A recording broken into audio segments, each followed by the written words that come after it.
in the forefront in taking the important policy framework of the Government of India, Ministry of Finance, directly to the taxpayers' doorsteps. Today also we are conducting a webinar for the benefit of the taxpayers. The Directorate General of Taxpayer Services, Bengaluru Zonal Unit, in association with Federation of Indian Chambers of Commerce and Industry, FICCI, Kerala State Council, All India Federation of Tax Practitioners, AFTP, South Zone, Cochin Chamber of Commerce and Industry, CCC and I, Kerala, Confederation of Real Estate Developers Association of India, Kradai, Karnataka, Confederation of Real Estate Developers Association of India, Kradai, Kerala, Karnataka State Chartered Accountants Association, KSCAA, Karnataka, invites you all to this webinar on the topic essential aspects of work contract service. For the presentation of the program, we have with us a highly talented faculty, and also to make the question and answer session more effective, we have senior and experienced officers of CGST Commissionerate. Before we start the program, I have some important announcement. Microphones of all the participants are muted to avoid in-between disturbances during webinar. At the end of the program, we have a question and answer session which will be attended by the expert panelists. So I request all the audience to upload their queries in the chat box, which is open now, and the same will be noted and passed on to the expert panelists. The questions should be confined only to today's topic. Questions other than today's topic will not be entertained. I repeat, the questions should be confined only to today's topic. Further, in case of any queries, clarifications, taxpayers are requested to contact our GST Seva Kendra officers in the numbers for Karnataka 080-2286-6812, 080-2286-4105, for Kerala 0484-2394-105. Now for the welcome address, we have with us Sri R. Manogar IRS, the Additional Director General, DGTS, Bengaluru Zonal Unit. Now I request Sri Manogar sir to welcome the gathering. Sir, over to you, sir. Yes, thank you. Am I audible? Yes, sir, you are audible, sir.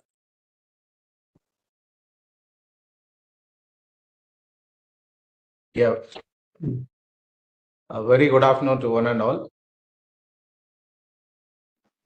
Respected Principal Chief Commissioner of CGST Bengaluru Zone, Shri Rupam Kapoor. Respected Chief Commissioner of CGST and Customs, Thiruvananthapuram Zone, Shri Manoj Kumar Arora. Shri Anthony Thomas Kotaran, Chair, Taxation Committee, FICCI, Kerala State Council. Dr. Ramaraju Srinivasa Rao, Chairman, AFTP South Zone. Shri T.N. Raghavendra, Member, Past President, KCAA, Karnataka. Shri Pradeep Raikar, President, Kradai, Karnataka. Shri Ravi Jacob, Chairman, Kradai, Kerala. Shri Anand Venkatraman, President, CCC and I, Kerala. Dear taxpayers, my dear colleagues, and all the participants, I stand privileged and honored to extend a warm welcome to this webinar.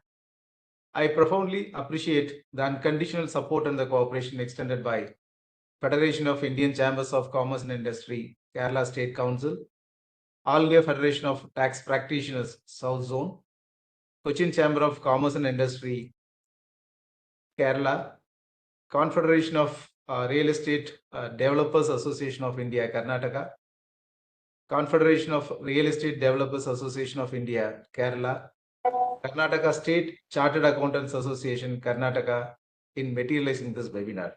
As you all aware, the DGTS, the Directorate General of Taxpayer Services, has been set up with a mandate to reach out to the taxpayers to create awareness about the various provisions of GST and customs law and procedure and clarify the doubts. The DGTS has headquarters in New Delhi with 6 zonal units. The Bengaluru Zonal Unit caters to the needs of the Kerala and Karnataka. Several need-based webinars have been conducted in the past after taking inputs from various trade associations. Today's webinar is also one such. The session will delve on essential aspects of works contract services. This is an important and relevant topic. From the era of service tax, the works contract service posed a challenge to the trade and the department as well. A lot of interpretational issues were there, especially with the real estate sector. Fundamentally, even the classification of a particular service under the works contract service itself was an inoculum of disputes. Thus, DGTS thought fit to conduct a webinar on this topic to facilitate the trade. In a short while, a detailed presentation will be made on the topic by Sri M.G. Kodandara, Assistant Commissioner retired. He's a fabulous trainer and has a rich and wide knowledge on the topic. I'm sure this session will be enriching and would clarify all your doubts. I request all the participants to make best use of this session. With these words, I once again welcome you all to this webinar. Thank you. Over to you, Ebenezer. Thank you, sir, for your warm welcome. Now, to inaugurate this webinar program, we have Sri Manoj Kumar Arora, IRS, Chief Commissioner of CGST and Customs, Thiruvananthapuram Zone. I request sir to kindly address the gathering with the inaugural address. Sir, over to you, sir. My senior colleague, Principal CC, Bengaluru Zone, ADG Zonal Unit, DGTS, members of the trade, the taxpayers, and colleagues from the department. I must congratulate the Directorate General of Taxpayer Services, Bengaluru Zonal Unit, for having taken up a very difficult topic from the perspective of GST enforcement and compliance. As Mr. Manohar already said, all of us have had issues of interpretation, both from compliance and enforcement perspectives. As far as this particular service, this particular economic sector is concerned, we have been having regular cases of non-compliance, and a very significant proportion of those cases, whenever pointed out, the taxpayers have accepted the departmental views and deposited the required taxes. I'm sure today's discussions will be very enriching for all of us. The idea here is to understand the perspective from both sides, how the taxpayers interpret and the problems they face in undertaking compliance, and also taking the perspective of the department to the taxpayers as to what was the intent of the statute, where tax should have been paid, and at what stage, at what rate it should have been paid. I'm keenly looking forward to these discussions. I will strongly urge upon the trade associations, especially CREDAI, that they should take today's session and the details, and I'm sure DGTS will circulate soft copies of the presentation being made by our retired colleague. They should take this and circulate it widely to the members, so that all the members of the real estate sector become fully compliant to the provisions of DGTS, to the provisions of GST. I once again congratulate DGTS for having undertaken this sector-specific initiative, and I'm keenly looking forward to the deliberations today. Thank you. Thank you, sir, for your inaugural address. The role played by the trade and industry in the nation's growth has always been commendable. In today's program, as I have already mentioned, there are a number of dignitaries representing the trade bodies, and it is our privilege to hear from them. We have with us Sri Anthony Thomas Kottaram, Chair Taxation Committee, FICCI, Kerala State Council, I request Sri Anthony to address the gathering. Over to you, Mr. Anthony. Good evening, everybody. Good evening. Good evening. Am I audible? Yeah, you are audible. Yeah. At the outset, I would like to thank DGTS and CBIC for joining hands with the FICCI, Kerala State Council and other industrial bodies and associations in organizing the webinar on essential aspects of works contract services, which assumes a great significance in today's business environment. As the apex body of the Chamber of Commerce and Industry, FICCI has been partnering with the central government and state government with the various stakeholders in conducting various events and programs to promote trade and industry and investment in the country. Under GST, a works contract is considered as a supply of service. There were issues with the tax department of the works contract under the previous indirect tax dispensation.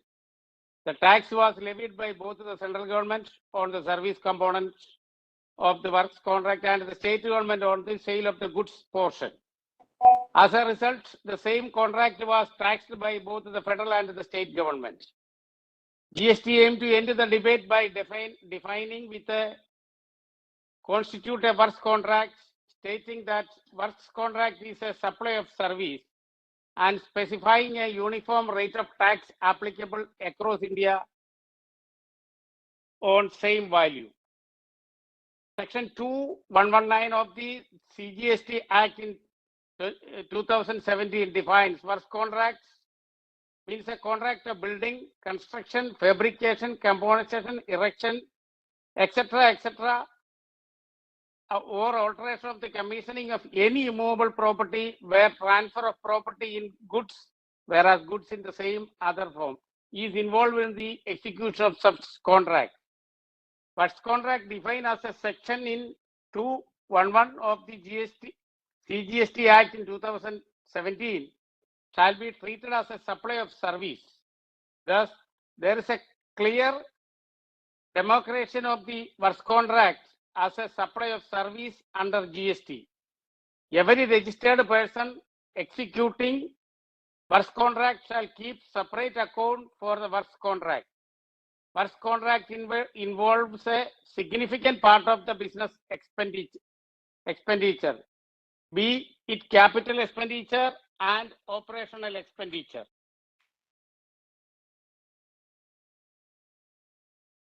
There are various aspects related to works contracts, practical checklist from business entity perspective and from contractor and from the contractor perspective.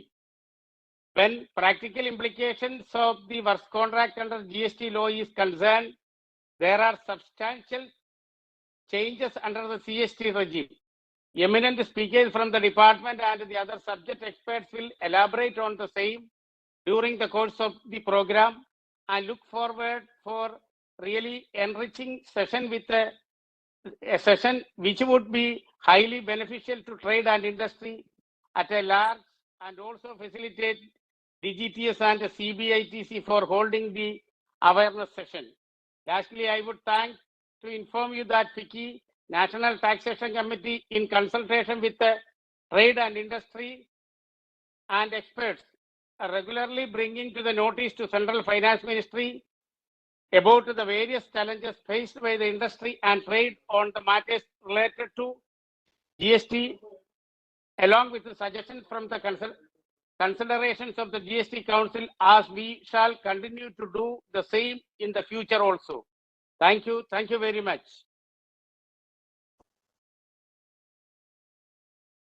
Thank you, sir. We have with us Dr. Ramaraju Srinivasa Rao, Chairman, AFTP, South Zone. I request Dr. Ramaraju to address the gathering. Sir, over to you.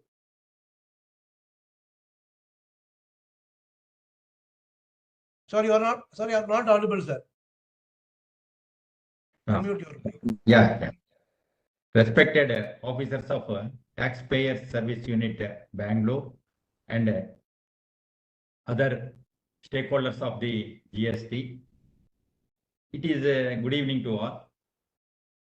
today's concept is very, very, very important, and no one can understand till now. It is work contract service. What are the services comes under work contract? And in our area, in Andhra Pradesh, we have a major issue before the latest amendment.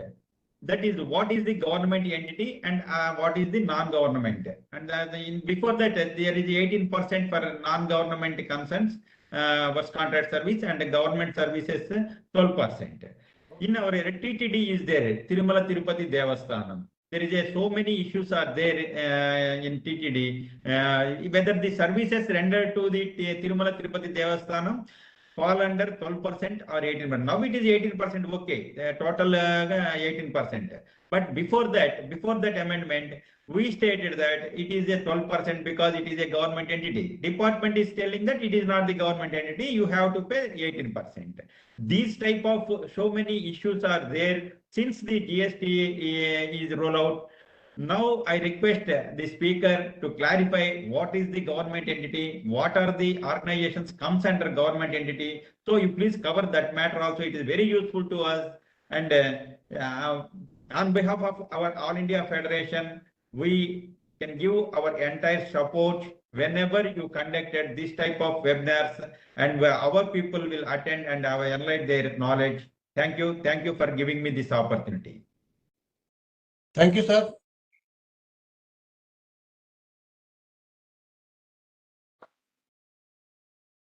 We have with us CA Kusum, Member Indirect Taxes Committee, KSEAA Karnataka. I request ma'am to address the gathering. Thank you very much, Abdul sir. Yeah. I hope I'm audible. Yeah, you are audible. Thank you, sir. So welcome all the dignitaries on this virtual platform. Welcome to the representatives of trade bodies and also to the participants. KSEAA, Karnataka State Chartered Accountants Association, is a 67-year-old organization whose objective when formed was to encourage camaraderie amongst members and to serve as a platform for acquisition and dissemination of knowledge relating to the profession. From its humble beginning, KSEAA has now grown into a large organization consisting of close to 4,000 qualified chartered accountants as its members, who are spread across the length and breadth of the country. KSEAA is creating innumerable opportunities for its members by conducting technical sessions, hands-on training sessions, as well as networking sessions. As an association, KSEAA has been making representations before relevant authorities and is thus amplifying members' voices and demonstrating its commitment to their concerns. As a professional community, KSEAA acknowledges the contribution of DGTS, Directorate General of Taxpayer Services. DGTS is doing a fantastic job in assisting the CBIC in enhancing taxpayer understanding and maximizing voluntary compliance by conducting various webinars on relevant topics. Also, DGTS, through its colorful flyers, is imparting knowledge about GST laws to traders, to tax professionals, to students too. And I have also come across a flyer where DGTS has communicated about career opportunities that exist at CBIC too. Coming to today's topic, we will be deliberating on essential aspects of works contract service. I totally echo what Anthony sir told, and wherein he said that in the pre-GST regime, works contract was always a matter of litigation, since service tax was payable on service components to the central government and VAT was payable to the on the material component to the state government. The dispute was always about the value of services and the goods in the contract. GST no doubt has put an end to most of such issues and made taxes on works contract much more simplified. Though it is simplified, the levy of this indirect tax on infrastructure and construction projects has been a concerning issue for quite some time now. Contrary verdicts containing ambiguous provisions in the law have made the disputes more challenging and complex, and the doubts are still prevailing in the minds of the taxpayers. The doubt can be with respect to the applicability of the rate of tax, particularly in respect of these running contracts, which have actually commenced during the pre-GST era, and it actually continues in the GST era. There are also issues relating to time of supply, place of supply, eligibility of ITC, etc. We look forward to a detailed deliberation on these aspects from Shri Kodandraman MG and Madam Shriya Gupta. I have seen that Kodanraman sir carries rich experience, having worked in all important formations of customs, central excise, service tax, SESTAT, and anti-smuggling units. I also understand that he is also a recipient of various awards such as the Sanman Award and the Outstanding Faculty Award. We look forward to hear on this very relevant topic, essential aspects of works contracts, sir. Somewhere I have read, sir, surrender to your mentor or teacher or guide because they have your best interest in mind. And elsewhere also I have read that surrendering makes one intelligent. We surrender to you to have a better understanding of the works contract services, sir. Thank you very much. Over to you, Ebenezer, sir. Thank you, ma'am. We also have with us Sri Pradeep Paikar, President, Kandai, Karnataka. I request Sri Pradeep to address the gathering. Thank you for giving me this opportunity. I joined just now, and already WebEx was started. And thank you, Rupam Kapoorji, Manoj Kumarji, and R. Manohar ji from the department heads, and also the guest speakers and all the panelists and all the members who are participating in this webinar. See, almost all Anthony ji and Ramaraju and Kusum ji has expressed the problems which are come across during the process of implementing GST system, especially in real estate. It's very important to look after this sector because every developer, every fraternity members are complaining about GST system. So we have to, in due course of time, in the questionnaire, we will be discussing because almost all we have taken around 10-15 minutes now. Thank you for once again, thank you for having this kind of seminar, and which is very essential for all the developers or all the business people to understand what exactly is happening. And Kodanramji is going to give us a proper advice, I think so. Thank you very much. Thank you, Arish. Thank you, sir. Yeah. We also have with us Sri Ravi Jacob, Chairman, Kandai, Kerala. I request Sri Ravi Jacob to address the gathering. Good afternoon, everybody. Good afternoon. It's a proud moment for Kidai Kerala to be associated with this DGTS and CBIC Bengaluru Zone for this webinar program on the topic Essential Aspects of Work Contract Services. We extend our gratitude to the CBIC for giving us an opportunity to collaborate with the department in this regard. We are also eagerly looking forward to the proceedings of this important webinar. And I have a small request with the officers when you are recommending or for the practical purposes, you should please discuss with the stakeholders, also give us a chance to express our difficulties. Thank you very much. Thank you, sir. Now we come to the main part of the program, and we are honored and privileged to have with us Sri M.G. Godanram, IRS, Assistant Commissioner Retired. He has a depth of knowledge in all the subjects of GST and customs. He has been kind enough to accept our request and readily agreed to do the presentation. Now I request Sri M.G. Godanram sir to start his presentation. Sir, over to you, sir. Good afternoon, everyone. Good I'm afternoon. really very, very happy in the midst. Let me upload my PPT.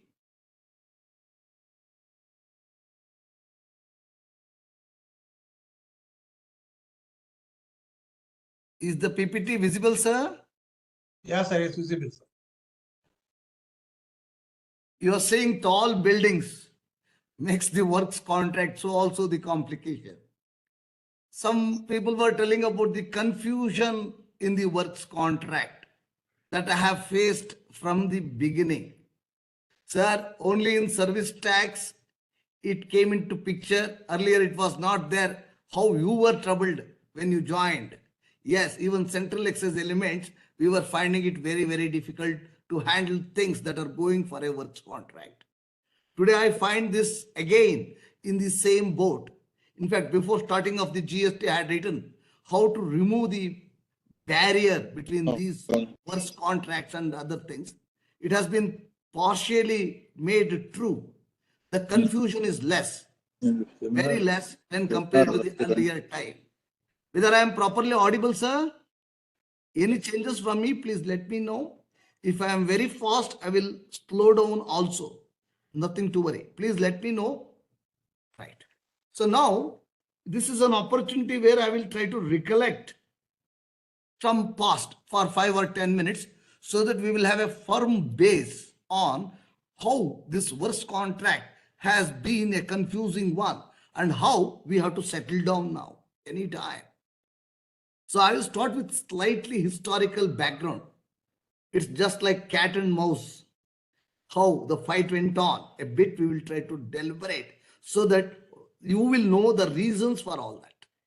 Then we will look into GST regime per se and composite with primary supply, how it is. Where exactly it should be works contract or non-works contracts, how to decipher. And where exactly the classification of that need to be done. Then we will look into the registration aspect. What are the problems that may face and how many registrations are required?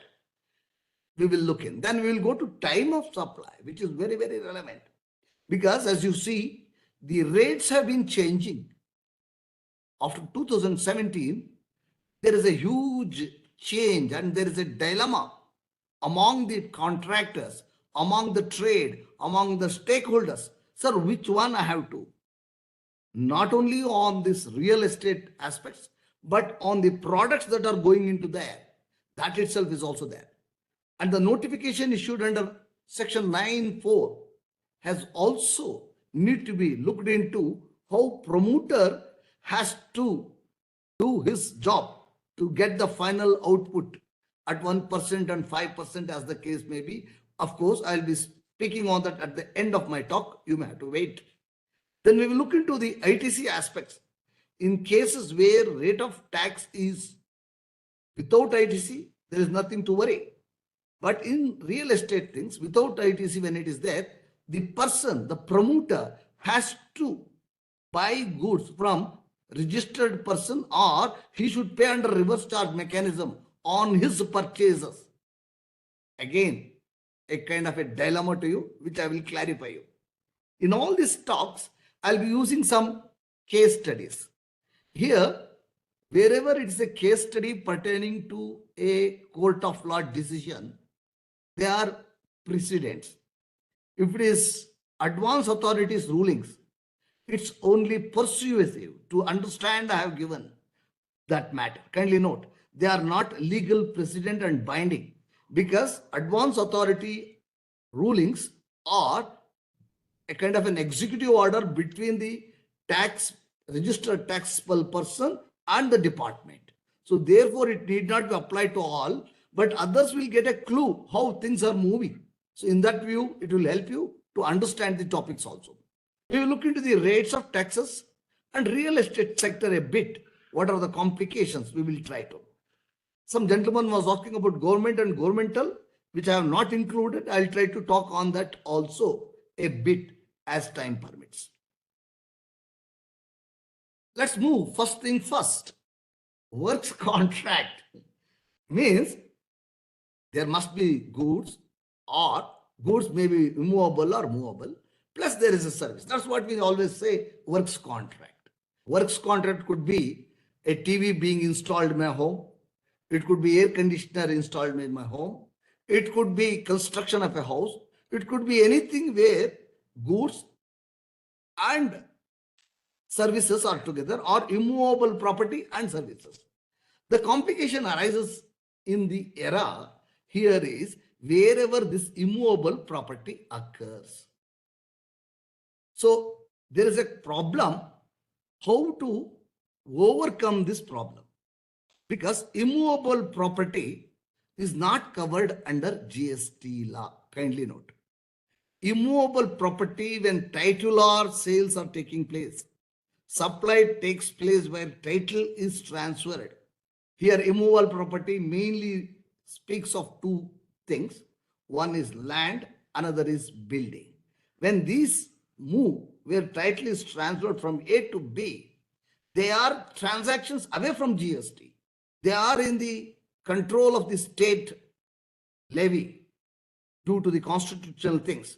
So whenever there is a supply chain goes across the market or the trade, what happens wherever immovable property comes, there is a cut in the ITC chain.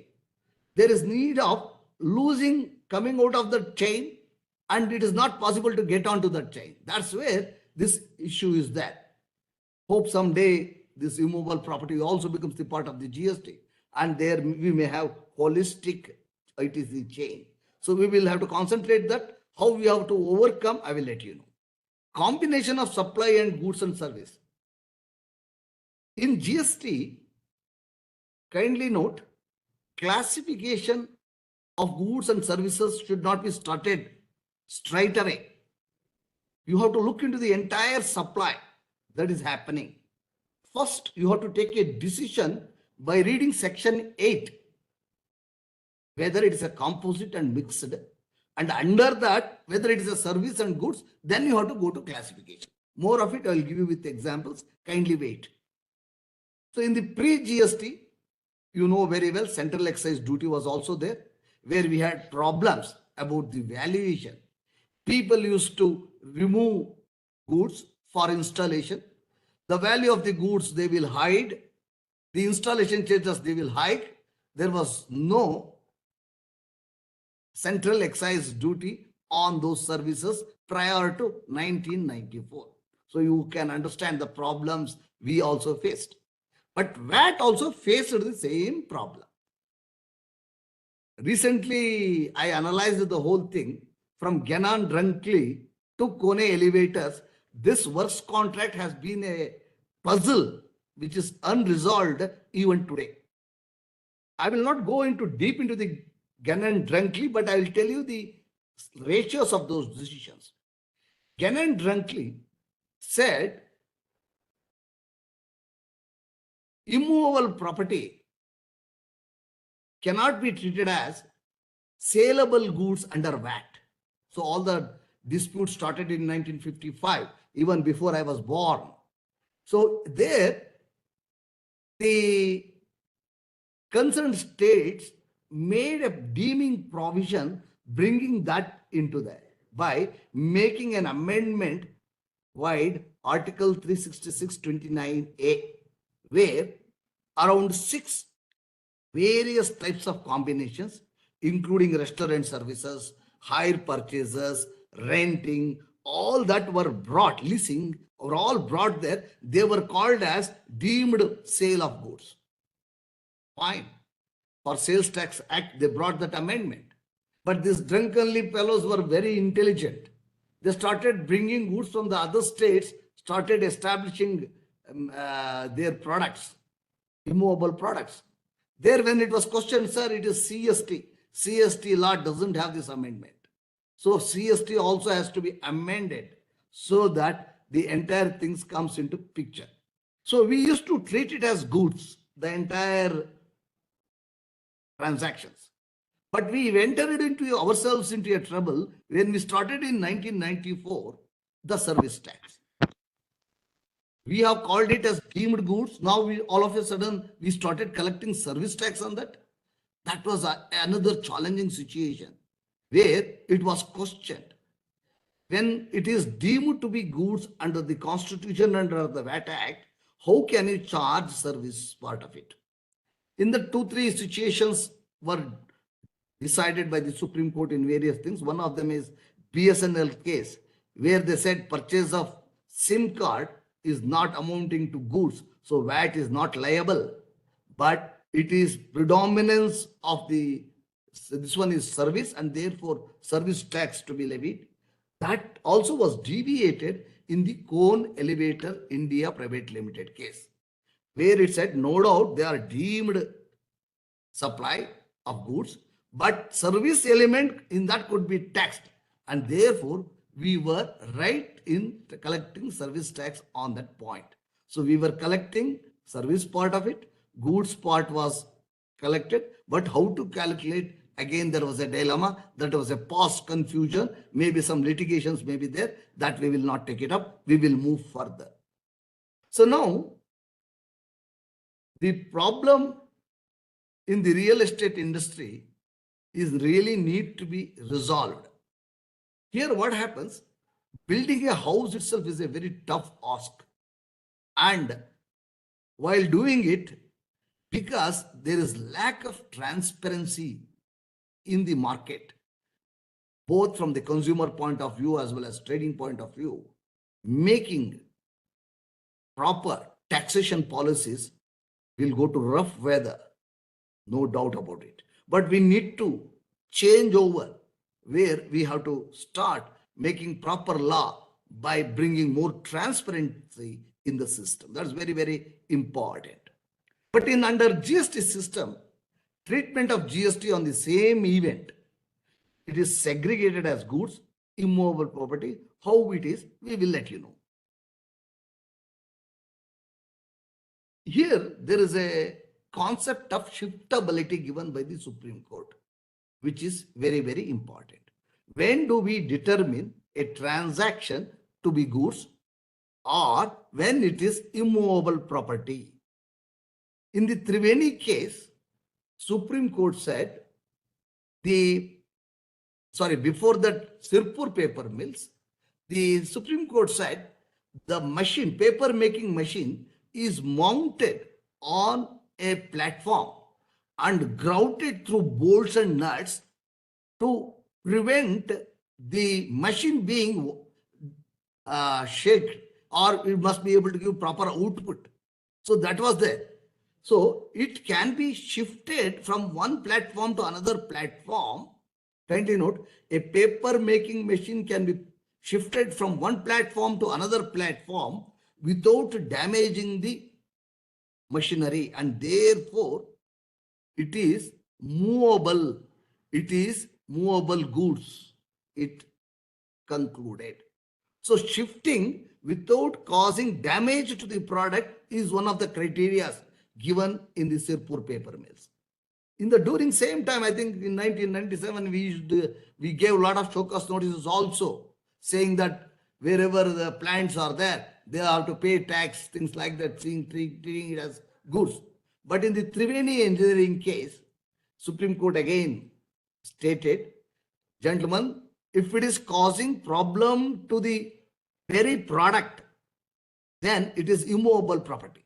So I have now a test of shiftability without causing damage to the product. If it can be shifted, then it is goods. Otherwise, it is a service with works contract, because there it comes with existence along with the immovable property. It is a part of the immovable property. So that's the thing. There is another clarification given by this highest court. These are all precedents valid for GST era, and this is more so when you take input tax credit, you have to tell whether it's a machinery or otherwise. If it is a machinery, you are eligible for ITC. So there, test of purpose of affixation and dismantling without substantial damage plays a very vital role. So you can see here their sales tax, and this one in these cases of Subramaniam Chettiar and Chidambaram Sarvai case, and again solid correct engineering case, Supreme Court has said attached to the earth. It has clarified that the attachment is for the beneficial enjoyment of the land. Then equipment becomes immovable property itself. There, it should be enjoyment of the land or the building. But if the attachment is for the beneficial enjoyment of the equipment, for the use of that equipment to prevent wobbling, to give better output, then equipment remains movable property.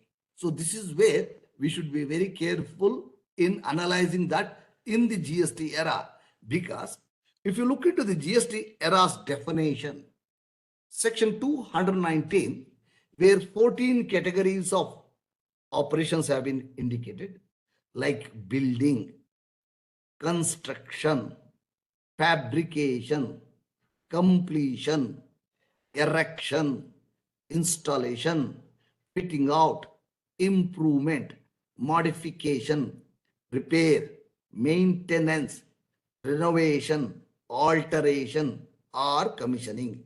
Means all activities relating to immovable property have been put in one basket. And the outcome is immovable property out of this, wherein transfer of property in those goods used to create that immovable property, whether in the goods form or in the service form, is involved in the execution of the contract. So now it is the output should be immovable property. Then it's a works contract. If it is otherwise, it is not a works contract.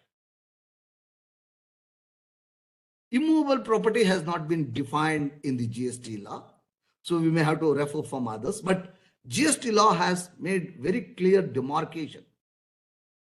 Scope of the works contract: if the resultant is bringing into existence of immovable property, then supply is a works contract. Obviously, pre-existing immovable property being involved in a transaction will be saved to the extent of paragraph 5 of Schedule 3. What it is, I'm going to show it to you. Kindly wait.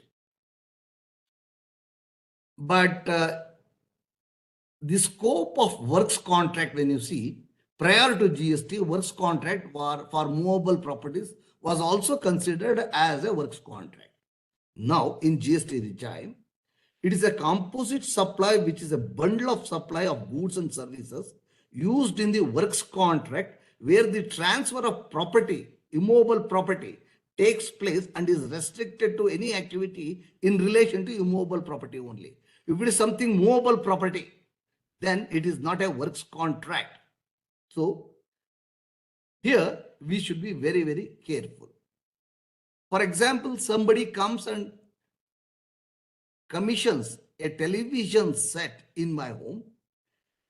When I buy the television set, I may discharge tax as goods. If I take a service separately, I may give a service part of it separately. But if I give a contract to a person in the dealer, both together, saying that you come and commission this TV, including UPS, which you buy. So it will have more than one service and goods. Both, for example, for TV you have, for goods you have as goods, and you have UPS as goods. You may have wirings there as goods. The person coming here, bringing them, packing, transporting, removing it, installing it in my home, seeing it, commissioning it, and seeing whether fluctuations of electricity is there or not by using the UPS. Entire thing I have given as a key project. Now what has come in my home is television. It should be classified as television or works contract. There the decision is my TV can be shifted, and it is for the betterment of my TV these works are done. The principal supply is television. Secondly, the services are all additional to it.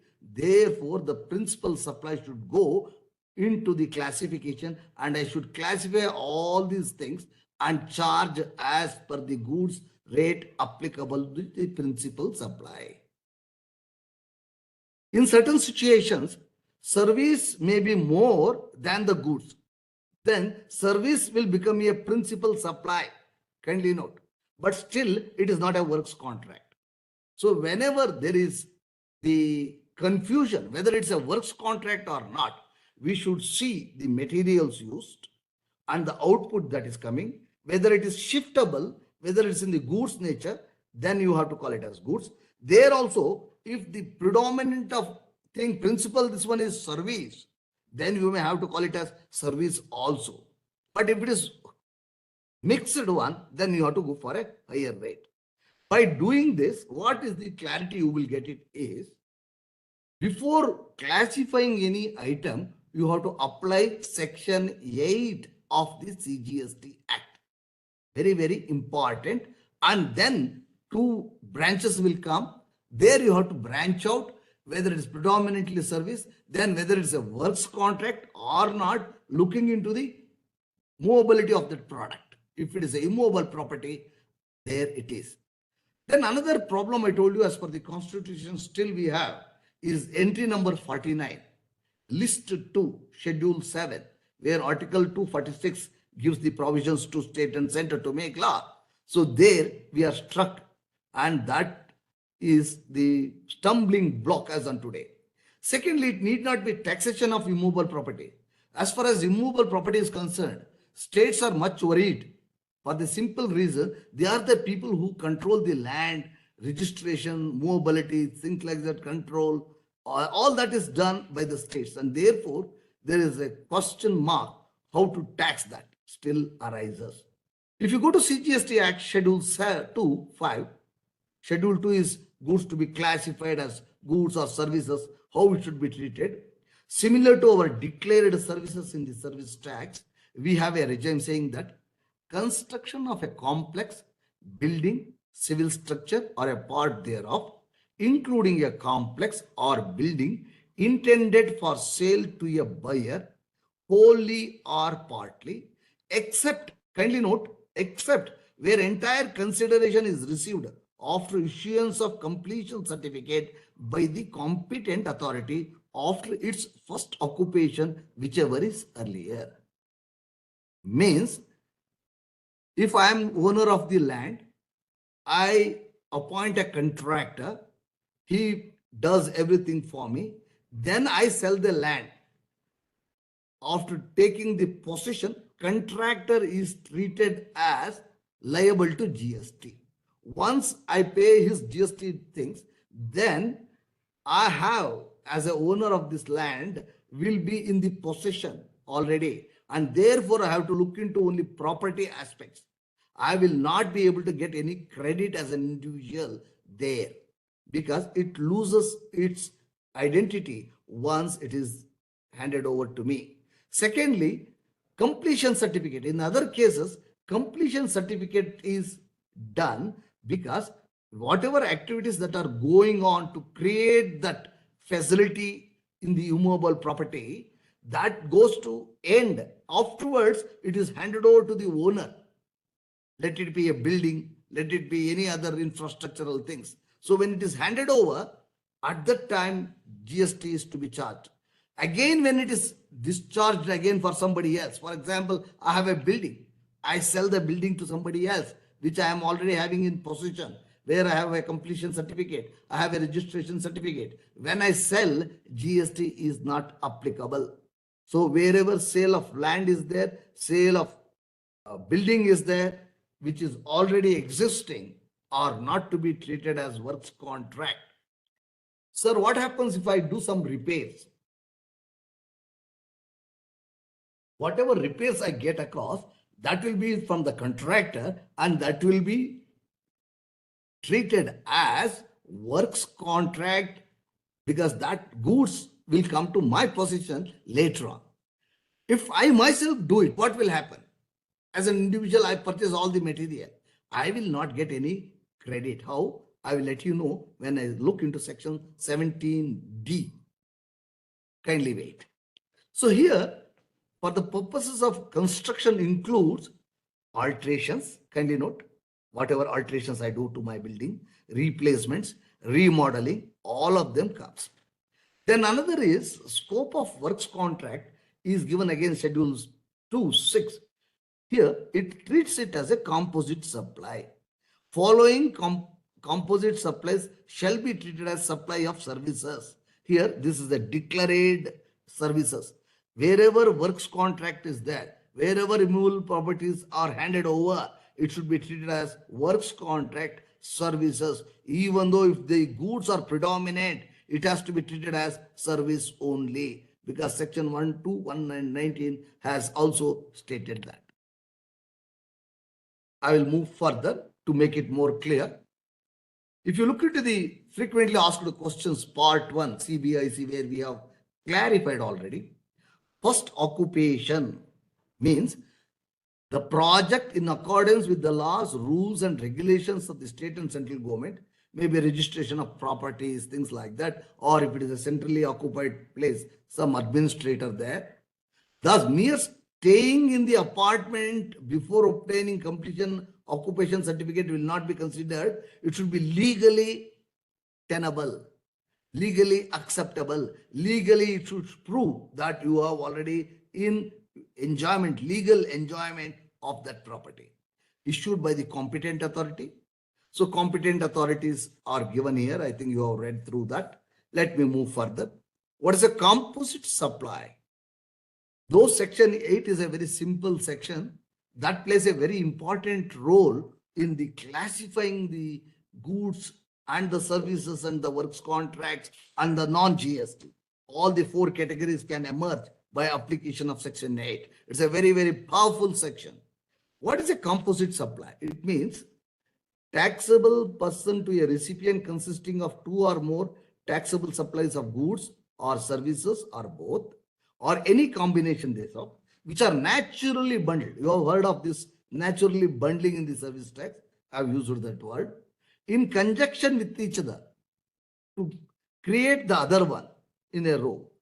In ordinary course of business, one of which is a principal supply, that itself will be treated as supply of goods or supply of services. If the services are predominant, that will be taken. But here, if it is having a immovable property, then it shall be only services. Sale of land, indivisible works cannot be artificially divided into goods and services. Sir, I will divide my transactions. Please don't do that. It is not allowed as per law. I will move. This is Schedule 3, Section 7. Activities or transactions which shall be treated neither as a supply of goods nor supply of services. Their paragraph Schedule 2, which we read, is clearly given. Now, this is what it will happen by application of Section 8. Multiple services and goods, naturally bundled, composite supply. If it is a construction of services complex, then it is a service. If works contract, if it is a immovable property, other rate of principal supply, it could be goods or it could be services, depending on that. So their shiftability of that product plays a very vital role in knowing whether it is a construction work or a works contract. So this is the definition now as per GST, where we have tried to differentiate these transactions. And when you look in this with the earlier law, there is more clarity as on today available to all of us. The players will just try to look in because it's a very, very complex situation as far as works contracts are concerned. Now we have understood what is a works contract, who are the players available. Here landowners, they themselves may construct, or landowners may enter into a builder. They may have a developer. All this is possible. Now we are trying to put it under one word called promoter, because this has been used, misused, abused differently in different things. Each contract, depending upon their requirement, they are trying to define. And therefore, Government of India has brought them all together as promoters after 2019 law. Works contractors will be there. They will be service providers for works contractors, and what they provide, if it is an immovable property, it will be treated as works contract. They are eligible as per the rates applicable. There also, we had certain concessions for governmental authorities, which was removed very recently, and that has caused a lot of problem. There we had, even for single house building contractors, thing has been totally changed. Now you can say more or less it is 18% settled.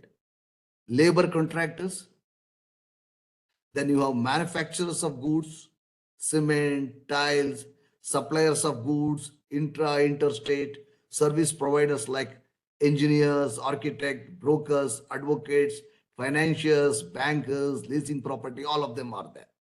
Here one thing is common.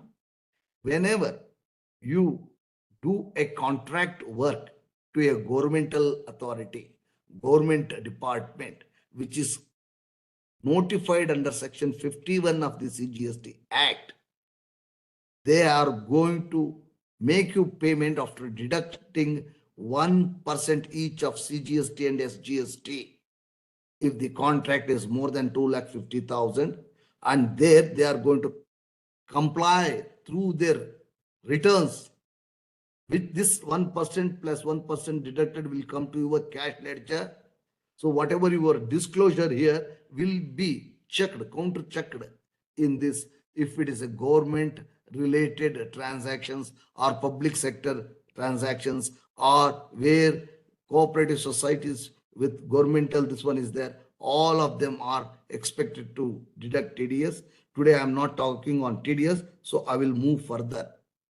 If there is any doubt, we will try to sort it out later.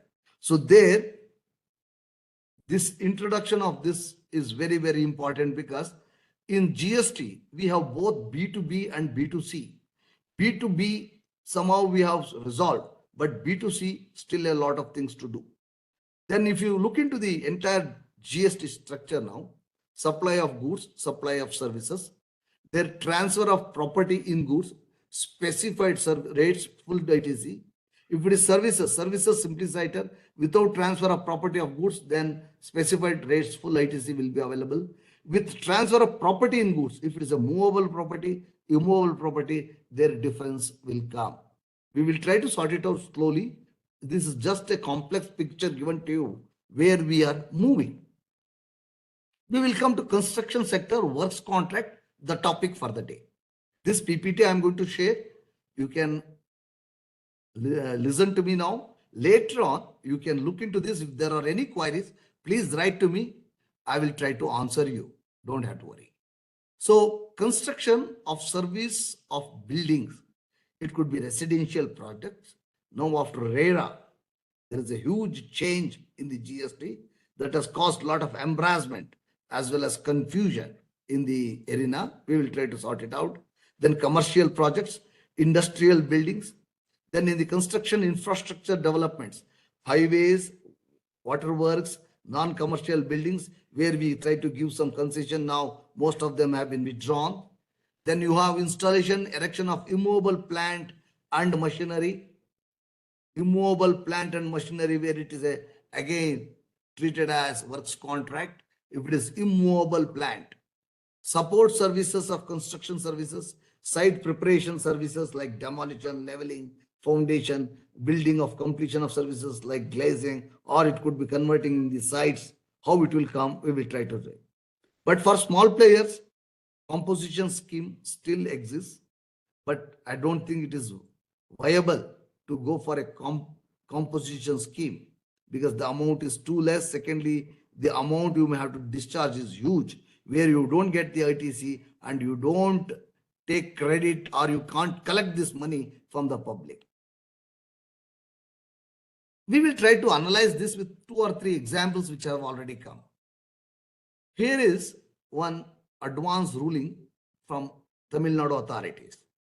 It is Tata's integrated cryogenic engine and stage testing thing. Here, whether supply of engineering, procurement, construction of contract, establishing an integrated cryogenic engine stage test facility. It's a test facility similar to equipment, but it is not a machinery. How it is decided? If you look in supply in the contract between the applicant and the ISRO Mahendragiri is an integrated cryogenic and stage test facility, where both goods and services supplied is a composite supply in terms of section 230 of the CGST Act. It further says whether the principal supply of such case can be establishment of fluid service system, where 5% duty is there. This is a works contract in terms of 211, and therefore it is not applicable here. If the principal supply taxable is 5%, whether the entire transaction, yes, normally it will be 5%. But because this is not a works contract, they are not eligible. That's what the thing has been told. Kindly look into the another case, Prasa Infocom. Whether the supply of goods and services by that company is a works contract as defined under 219. It was held They receive separate payments for such goods sold. Here, this fellow is not manufacturing, he is selling goods. He is using the applicant to provide service of installation, testing, and commissioning of the data center by somebody else. So what comes out is a machine. Now, this composite supply in the subject case, there is no building, no construction, no fabrication, no completion, no erection, no installation. All that it is not there. It is not a works contract. It has been held in this case. So these cases will help you to understand what is the works contract and what is not. If you look into the circulars, our circulars have been very good. If you look into 15 that recently issued 3/8/2022, whether supply of service of construction supply, installation and commissioning of dairy plant on turnkey basis constitutes a composite supply of works contract, it is clarified. Described here is installation. It constitutes a works contract. There is no doubt that dairy machine existence, such contracts is an immovable property. It's also applicable for 12%. Now there is no doubt it has been made 18%. So you don't get the benefit. It's a works contract. So here a dairy plant on turnkey basis constitutes a works contract. That is the ratio you need to understand. So real estate, which involves supply of land and building, supply after completion of the construction, it is a sale of immovable property, no GST. Supply before completion of the construction, it's a supply of service, GST is leviable. Construction of services, supply before and after work, it's a supply of service, GST is leviable there. So wherever it is something in the direction of immovable property coming into origin, we treat it as GST payable. We will look into the registration. Registration, it is always proper to have registration project wise if it is a RERA one. But when you look into a construction activity, if it is a large construction, it is also advisable to have separate registrations that will help you to keep proper accounting and taxation part of it.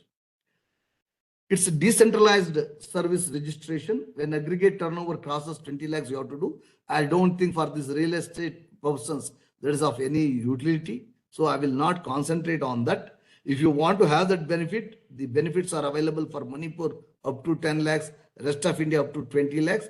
I don't think you can exist in that sector, real estate sector with this. Otherwise, it is always better you go for a registration so that your accounting will be easier. You can have for the whole state one at Maharashtra, or you can have at Pune, Maharashtra, Nagpur, 3 registrations so that you can have supplies separately, account properly, and try to convince the authorities also. And project wise you can do. That will be better, especially if you are doing in the RERA sector. Then time of supply is also important, slightly difficult to understand. Time of supply, if you have got the advance, yes, pay my GST. If your work is completed and if you have not raised the invoice within 30 days, you pay my GST. If you have raised the invoice within 30 days of the GST, next subsequent year, month, 20th, you pay. Very simple one.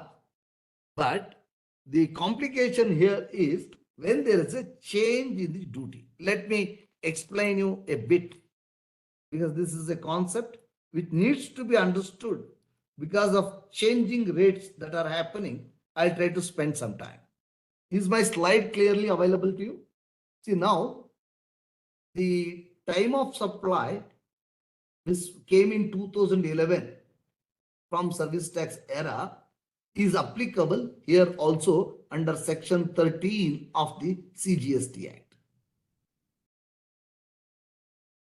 Fine. Here what it says, you take 3 events.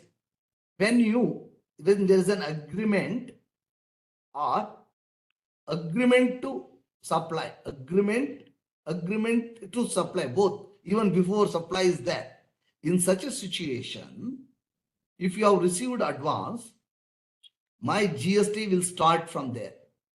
If you complete the work I will start my work after the completion certificate. If you don't issue within 30 days an invoice, if you issue an invoice, from that I will go up the 20th of this month. This is how it is arranged. So if you, whenever you get an advance, you have to, it is called accrual basis. As the money comes to you, you pay my part of the share. Similar to pay as you earn in the income tax, we have this provision made so that we will be able to take advantage of the tax element also whenever amounts are paid. So looking into it, I'll come back to my PPT here.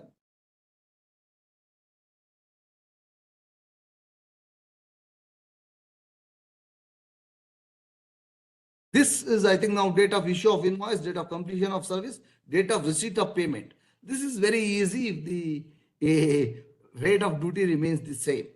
But here, it's a continuous supply, especially works contract may run into different periods where rates of changes may take place, and especially it will exceed more than 3 months normally. So once it is beyond 3 months, section 233 clearly says it as continuous supply of services. And therefore, how to go around this? Here also, where due date for payment, if there is a contract, every month I make a payment, if there is one, that date will be the point of time. If there is no such thing, then payment, when it is received, at that time you have to pay.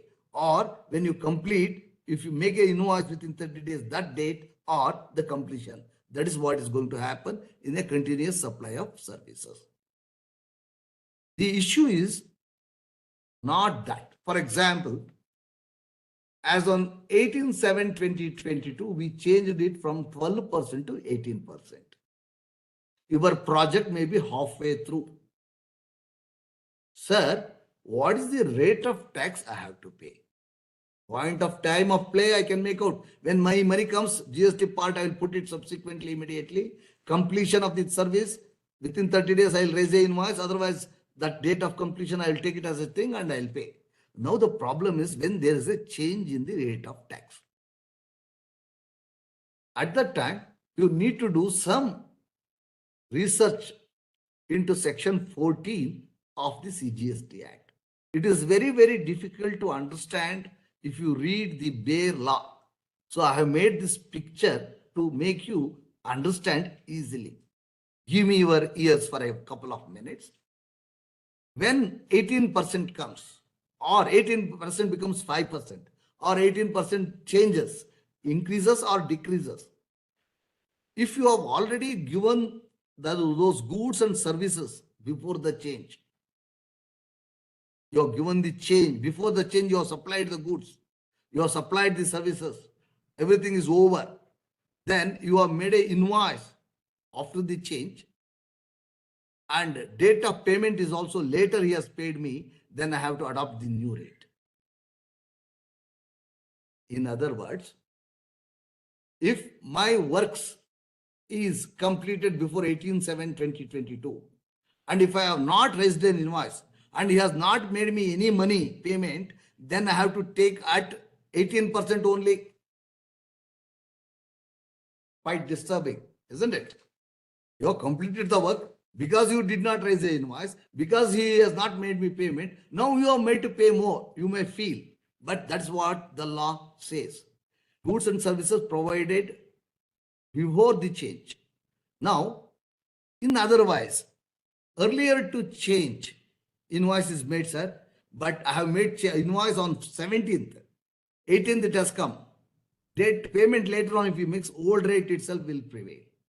Means the last one, you see, after the change, I have raised the invoice, but I had received advances or money, entire money or part money. For that, old rate itself will hold good.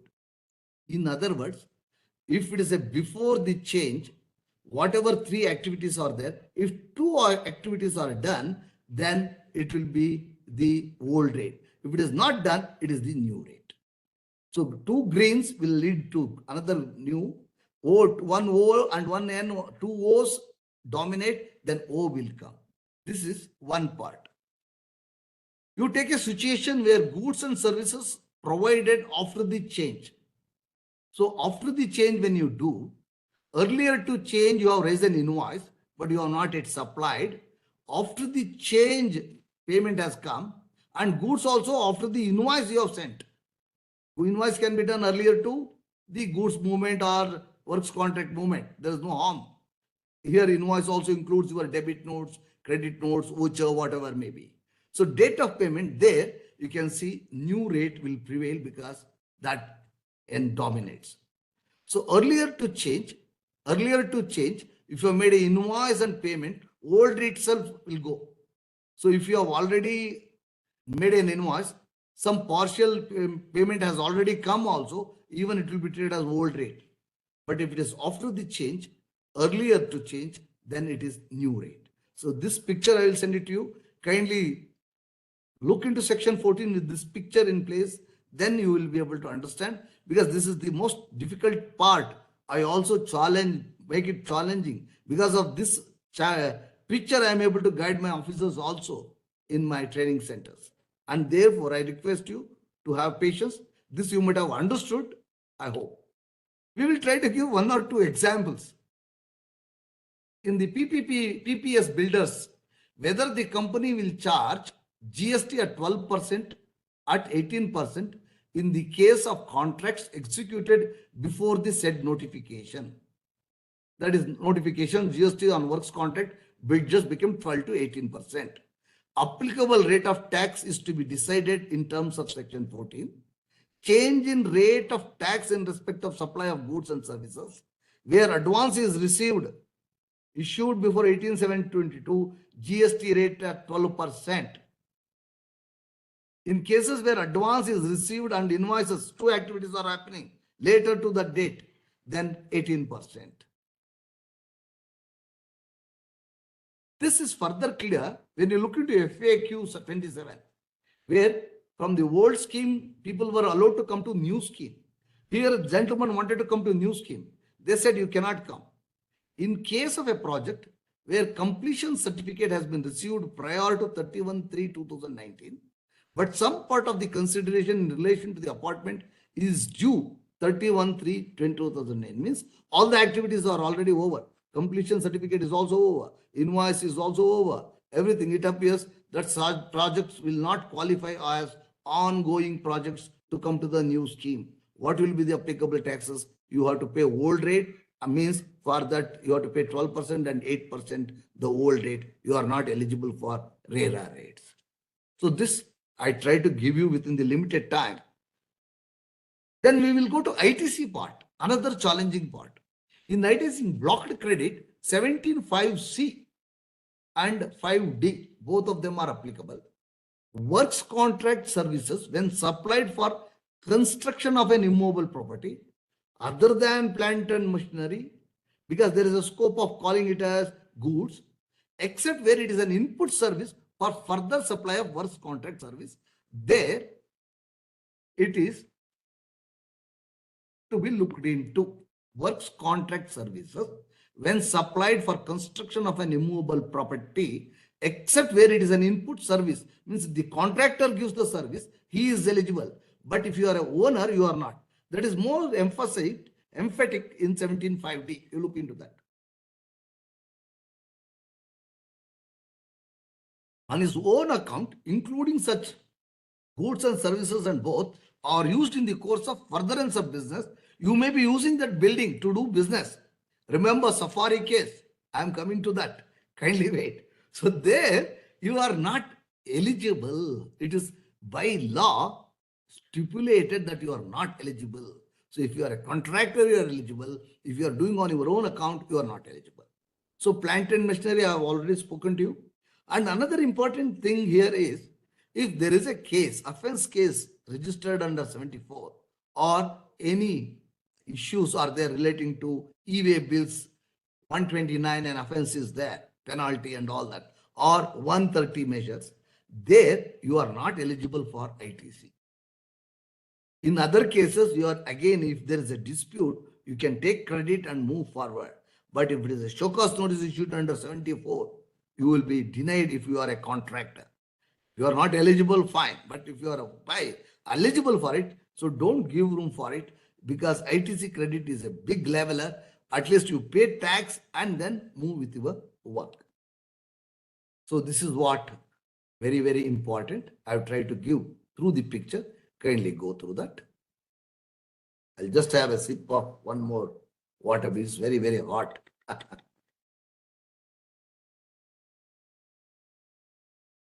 So we have looked into registration part. We have looked into time of supply part. We have looked into ITC part relating to works contract. Now, another important is place of supply. I will go to place of supply. We will take one or two cases.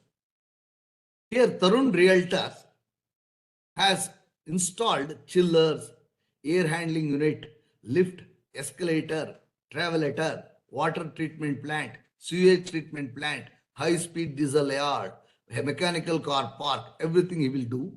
Whether taxes paid on procurement of goods and services for installation of above mentioned goods are regarded as blocked credit under section 17(5), because here lease agreements with their customers and tenants are there. For them, he is getting this done in his building and he is handing over to them later as a common facility, like the right to use staircase, common areas and other common facilities which include all this. So whether it should be allowed, credit can be allowed or not, was the advance ruling sought. The advance ruling authorities verified the claim. They said whether they have answered, observed that the definition is in the context of plant and machinery, apparatus, equipment and machinery, and contextually the word plant could include apparatus, equipment fixed to the earth by foundation or structural support that are used for making outward supply of goods, services and both, and includes such foundation and structural supports, whereas machinery would be covered separately. The exclusion clause relating to land and building and any other civil structure would be applicable to this plant, and hence ITC is not available. Kindly look into this. So the provision facilities like transformers, for a contractor of transformer it is allowed, but if you are installing in your building it is not available. Sewage treatment plant, electrical wiring, fixtures, surveillance which you use as a system, you will not be eligible as a common system, though you use that building for commercial purposes. This is again upheld by the appellate authorities also. This is from Karnataka. Kindly go through this case law. It is very elaborately they have written, very well discussed, and this will help you to understand the ITC implications in the works contract. Now, even in the construct buildings for various projects, Sital Kumar case, Kolkata, they also held. But we have one case, Safari Retreats, which is again taken up in the Supreme Court. Hope there will be different judgment, because this is the only case where they said the mall created by him is a facility to give further renting, and renting is GST is payable anyhow. So he can take ITC credit. Probably we need to say ITC chain gets cut if there is a formation of immovable property, and therefore they are not eligible. I think in the apex court's decision, we will wait. If there is a change, then it may become a easy way for everybody, because it becomes a binding precedent. But at that time, we will have to see the change in the law that could also take place, because we had similar issues in that Bengal club case. You remember, right? There, one person cannot do service to another person. Membership cannot be taxed. So there we had law legally changed it. So that kind of thing also may happen here. We will wait and see. ITC reversal, wherever it is there, need to be done. That is known to you. Then place of supply goods we will come. How much time I'm left with? Can somebody help me? Sir, you can take another half an hour time. Another 30 minutes? Yes, Yeah, I will plan properly. Till 4:45. Yeah. When it is 5 minutes up, you kindly let me know. I'll stop, then we will take up question answers. Yeah, sir. No issues. You complete your lecture. Now, in place of supply goods, here it orients. Let it be section 10(1) where goods are supplied, 12(1) where services are provided in-house in the domestic area, or if it is an international contract, making a building in India by a foreigner or a foreign building being built from here, either way, it is the property where it is situated. So it's much easier. Place of supply is the immovable property where it is situated is the location of place of supply. So not much of a worry, I hope. But here, when this read with section 51, TDS deduction is a challenging situation. In certain situations, TDS should not be deducted, and that is exactly need to be clarified to you. I'll try to explain to you, because a lot of people get that amount deducted from the government agencies and they are not able to get that money back in the system. Thereby, it's causing some issues. In one or two places also it reported. For example, if Karnataka, Kerala, let me go because I love my Kerala. I don't know. I've made plenty of visits and thousands of friends there. Okay. Kerala government wants to build a guest house at, where shall we build it? New Delhi. It hires a contractor of Delhi. It also hires people from Delhi. Everybody from Delhi will complete this. They send the bill here. Because place of supply is also Delhi. The supplier is also Delhi. Supplier is in Delhi. Place of supply as per rules is also Delhi. He will pay CGST, SGST. Fine. When this bill comes here, Kerala government deducts 2%, that is 1% of CGST, 1% of SGST. SGST will not go. And therefore, section 51 stipulates whenever it is a contract, government or authorized person to deduct under TDS under section 51, he shall not deduct if the supplier's place and the place of supply is different than the recipient's place. So very, very important. Kindly note, a lot of people have got into trouble and there is expressly given exclusion there which need to be followed. So this is about place of supply rules. Classification, I have given this list. I think you can refer later, slowly where exactly you feel, because I cannot spend time on this now. Now I will look into valuation part. So we are going by systematically. Now we have understood the concept of works contract. We have also known registration. It is fair enough to have registration, especially if it is a rarer project-wise registration is expected, is better. Then we have also looked into time of supply. We have also looked into the ITC part of it. Now we have also looked into place of supply. Now we will look into valuation part of it. It's another complicated area. Now we have one or two judgments which are slightly deviating from the norms. You can see the notification concerned, which says value of supply of service of goods portion in such supply shall be equivalent to the total amount charged for such supply less the value of land or undivided share of land.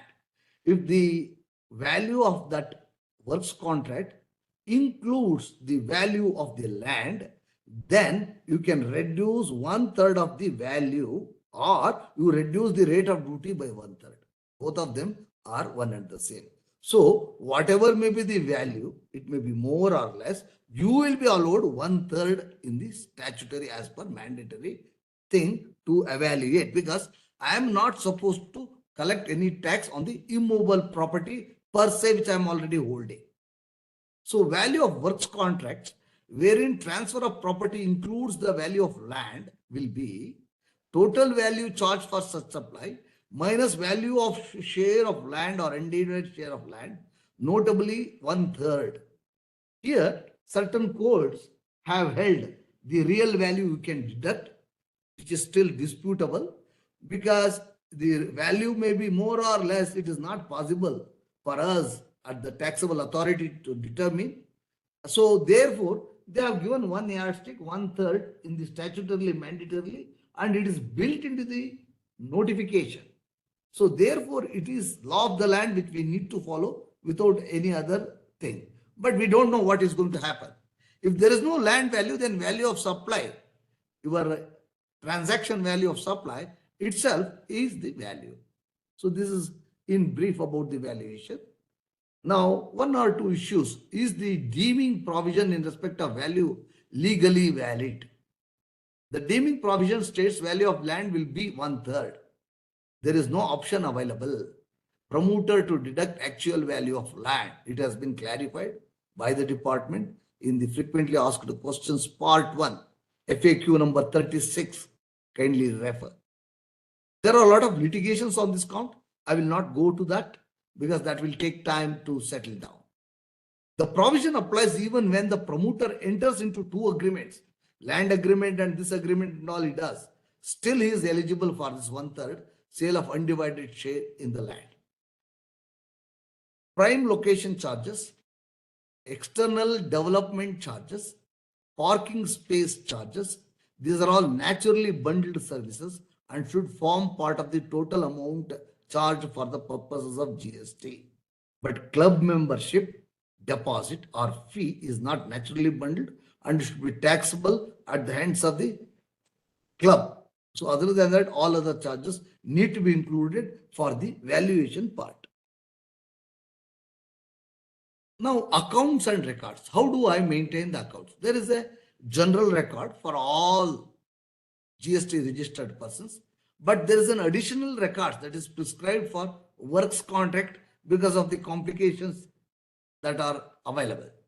There, every registered person shall maintain inward, outward goods or services, both sale and purchase, stock of goods, ITC availed, output tax available, supplies attracting payment of tax, stock in respect of goods received and supplied by him, separate account of advances received, names and complete addresses of his suppliers, all that they need to maintain in every place of working they have declared in the registration. But maintenance of additional records is required. If you go to Rule 5614, it stipulates the names and addresses of the persons on whose behalf works contract is executed, description of value, quantity of goods and services received, description, value, quantity of utilized, payment details, names and addresses of suppliers must be exclusively recorded in that place. It's important for the project wise as well as works contract people. This has been further stipulated.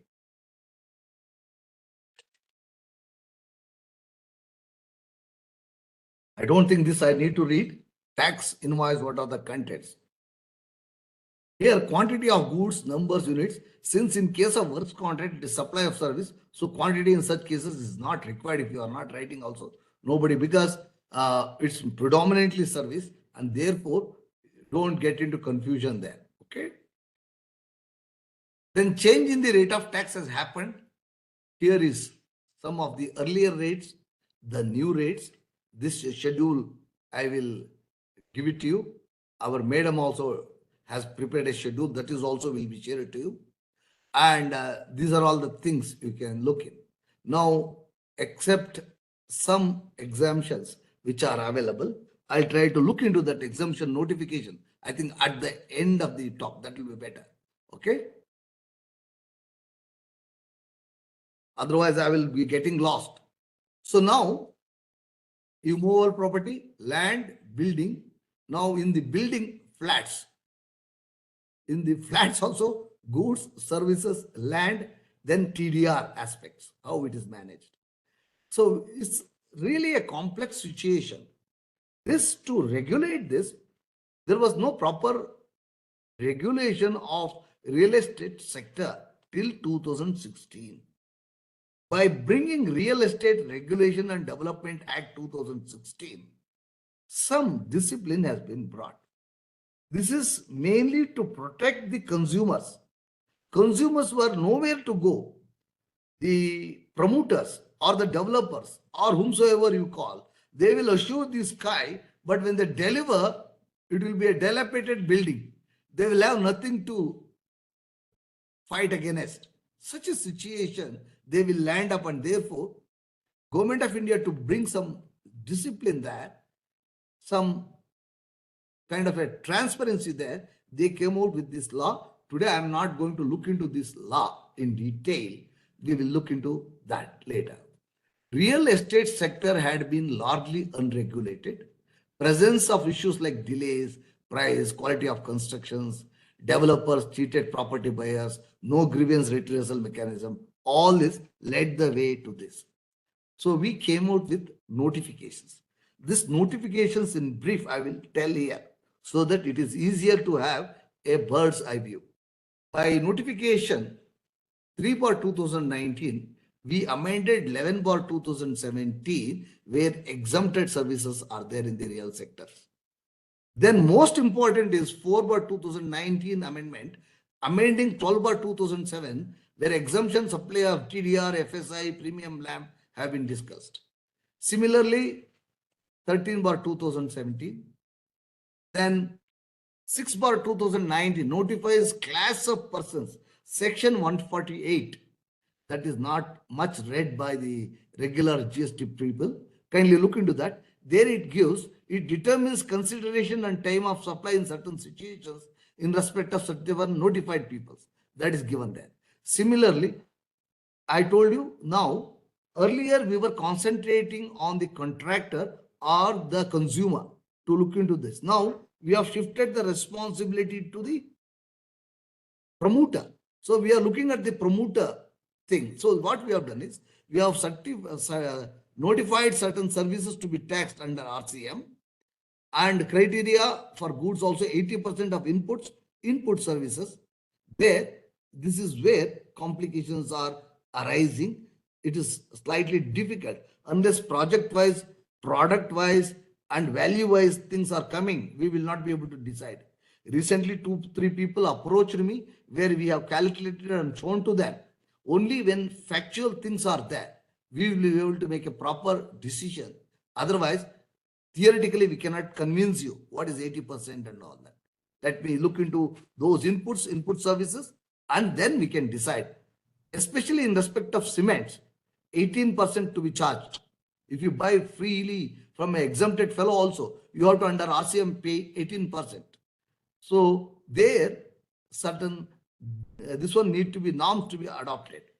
Then amendment to CGST rule 42-43, how to calculate ineligible part of ITC, all that is given. It's also a bundle of huge working that needs to be done. So it's a specialized work it has become. This is the objective of RERA. I think I can skip this now for the time being. Here, real estate projects, purely residential projects, purely commercial one, mixed one, and all need not be RERA. If there could be a regular construction of regular sites also, regular single house building or multi-building which is not covered under RERA. For RERA, certain eligibilities are there. And without registration, you cannot do that project. So that's the requirement because they wanted to regulate. So we will try to know certain definitions. So RERA ensures sale of plot, apartment, building or sale real estate project in an efficient and transparent manner, protection of the interests of the consumers. An adjudication mechanism is there. If there is a litigation there, there is an adjudicator in the RERA appointed, which will help you. Regulates the transactions of buyers and the promoters. And residential real estate projects, with some exceptions, need to register with RERAs. Promoters cannot book or offer projects for sale without registering in RERA. Nobody can do construction activity if it is to be constructed as a project. RERA permission is a must. Kindly note. Real estate agents dealing in these projects also need to register with RERA. Amount collected from buyers for a project must be maintained in a separate bank account and must only be used for construction of that particular project. That is what the law insists. Right to legal representation is there. These are all the rights of the consumers and the real estate people. I'll skip this. Prior to registration, a promoter shall not, and without registration, he shall not advertise, he shall not market, book, sell, or offer for sale, invite persons. If he does anything before registering with RERA, it's an offense. The projects that are ongoing at the time when the switchover take place, what is that ongoing? I am going to discuss, kindly wait. More important is, I told you, the landowner, developer, promoter. This trinity is slightly confusing. Each one takes the role of the other any moment. We don't know. It depends upon each contract. So developer, promoter. A promoter who is constructing or converting a building into apartment develops a plot for sale. Landowner, promoter. So a landowner can be a promoter. A promoter who transfers the land or development rights or FSI to a developer promoter for construction of an apartment and receives constructed apartments against such transferred one. So these kind of things are possible. I'll skip that. What are the common areas is also defined. Common areas, what you normally understand is all common areas. So all community commercial facilities as provided in the real estate, whatever assured need to be provided. Carpet area, while calculating the carpet area, the net usable floor area of an apartment, excluding the area covered by the external walls, areas under service shafts, exclusive balcony, veranda, exclusive open terrace area, but it includes area covered for internal partition of wall of the apartment. Kindly look into this. Then floor space index. There recently you have seen one more notification is coming in Karnataka also. So what is the revised? So no option to pay GST at a higher rate and claim ITC. Sir, you are saying 1% without ITC. So give me credit. I will take ITC and pay. There is no question of that. Revised scheme applies to residential commercial apartments which are covered under RERA. If you are not registered under RERA, because you are not eligible, then you are not eligible for this treatment of this beneficial rate of duty. Provisions do not apply to construction of single houses, works contracts not covered under RERA. Promoter shall have the same meaning as assigned so-and-so.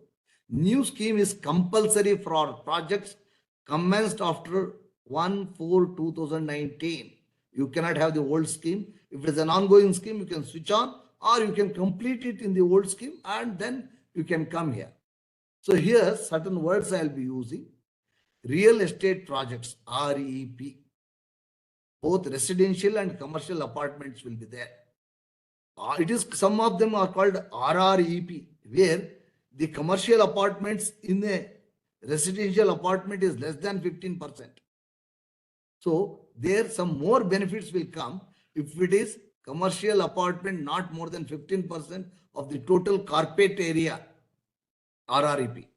Then there is for poorer class, affordable residential apartment. Here the definition includes the size starting from 60 square meters in metropolitan to 90 square meter in the cities other than metropolitan cities. Their border space, but gross amount should not be more than 45 lakhs. Also, apartment being constructed in an ongoing project can come into this scheme. At that time, these are all the rates applicable. These rates are after detecting the 1/3 amount.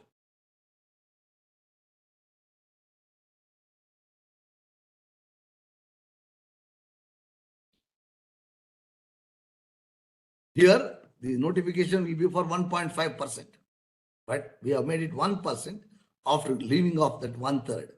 Similarly, in all others. The rates given above is after 1/3 deduction of the value of the land. We have allowed it.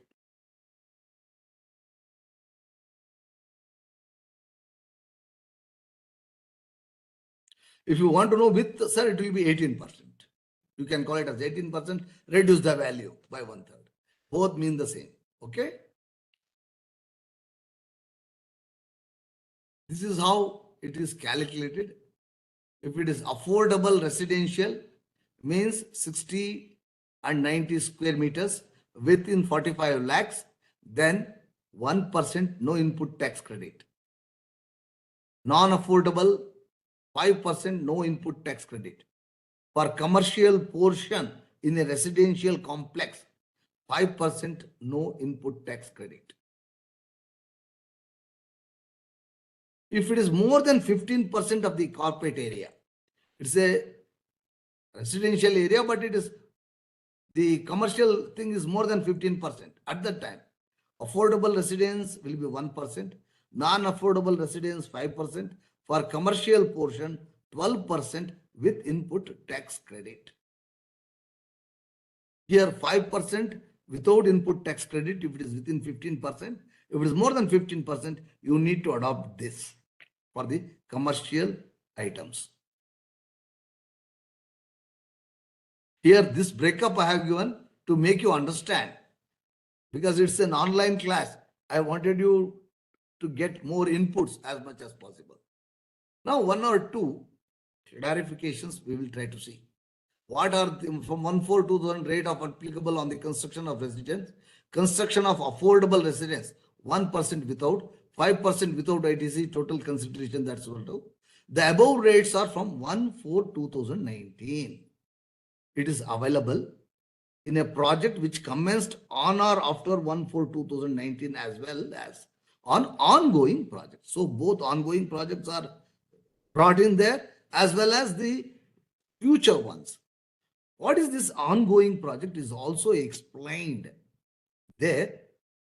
The old rates they can go or they can opt for the new rate, which I have shown you here. So they can go to the new rate or they can remain in the old rate. If they remain in the old rate, they can pay taking the credit of ITC then available. If they are coming to the new rate, they have to reverse certain input tax credit part of it. How it is calculated, it is difficult to guide you online, but that is the line you should think out, and you should look into the concerned notification where calculations are given with examples. You have to do like that. Ongoing project means what? Where commencement certificate for the project has been given and completion certificate not issued. Earthwork has been started if there is no commencement certificate in certain area. Where commencement certificate in respect of the project is not required, all that will be taken. In case of ongoing projects as 1/4/2000, option to pay is there. This I have already told you. All accounts are to be maintained project wise. So if most of the people now are coming under RERA, contractors, they are working for them. So they will not be much effective in this. But if you are a developer, promoter, you have to follow this very clearly. All accounts are to be maintained project wise. Each project can be treated differently. That's given. If project is big, advisable to have separate GST registration for each one of them, because the department will be asking whether your inputs have been discharged, whether you have purchased from a registered person, unregistered person. Purchase from unregistered person is more, less than pay 80%, and then I will still pay under reverse charge mechanism. So that will chip in. So one should be very, very careful. Affordable residential, this I have already told you. What are the metropolitan cities where 60 square meters and 45 lakhs will apply? It is Bengaluru, Chennai, Delhi, Noida, Ghaziabad, Gurgaon, Faridabad, Hyderabad, Kolkata, Mumbai. Then RREP, this is, I call it as shortfall tax. So now from consumer orientation, we have come to controlling the promoter. So promoter will be eligible to pay 1% without ITC, no doubt, but his products which he purchases from the market should be tax paid. So thereby that denial of the tax, to that extent here, we would have engaged. This purchase of products are to be regulated, and therefore we have imposed a tax. They call it as, I call it as shortfall tax. A promoter shall purchase at least 80% of the value of inputs and input services from registered suppliers. Sir, he has not done what he should do. He should pay under reverse charge mechanism.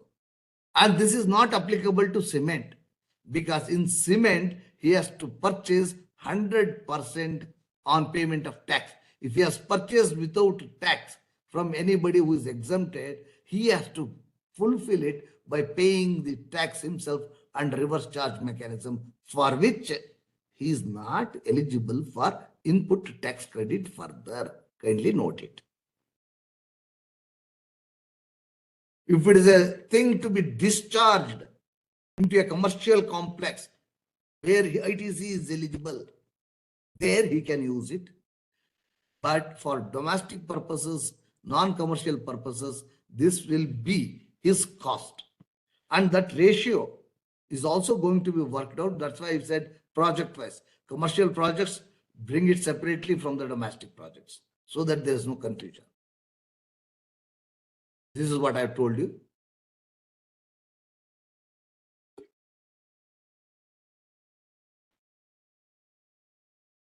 The real estate, whether the following charges generally recovered from the developer, from the buyer, shall be included.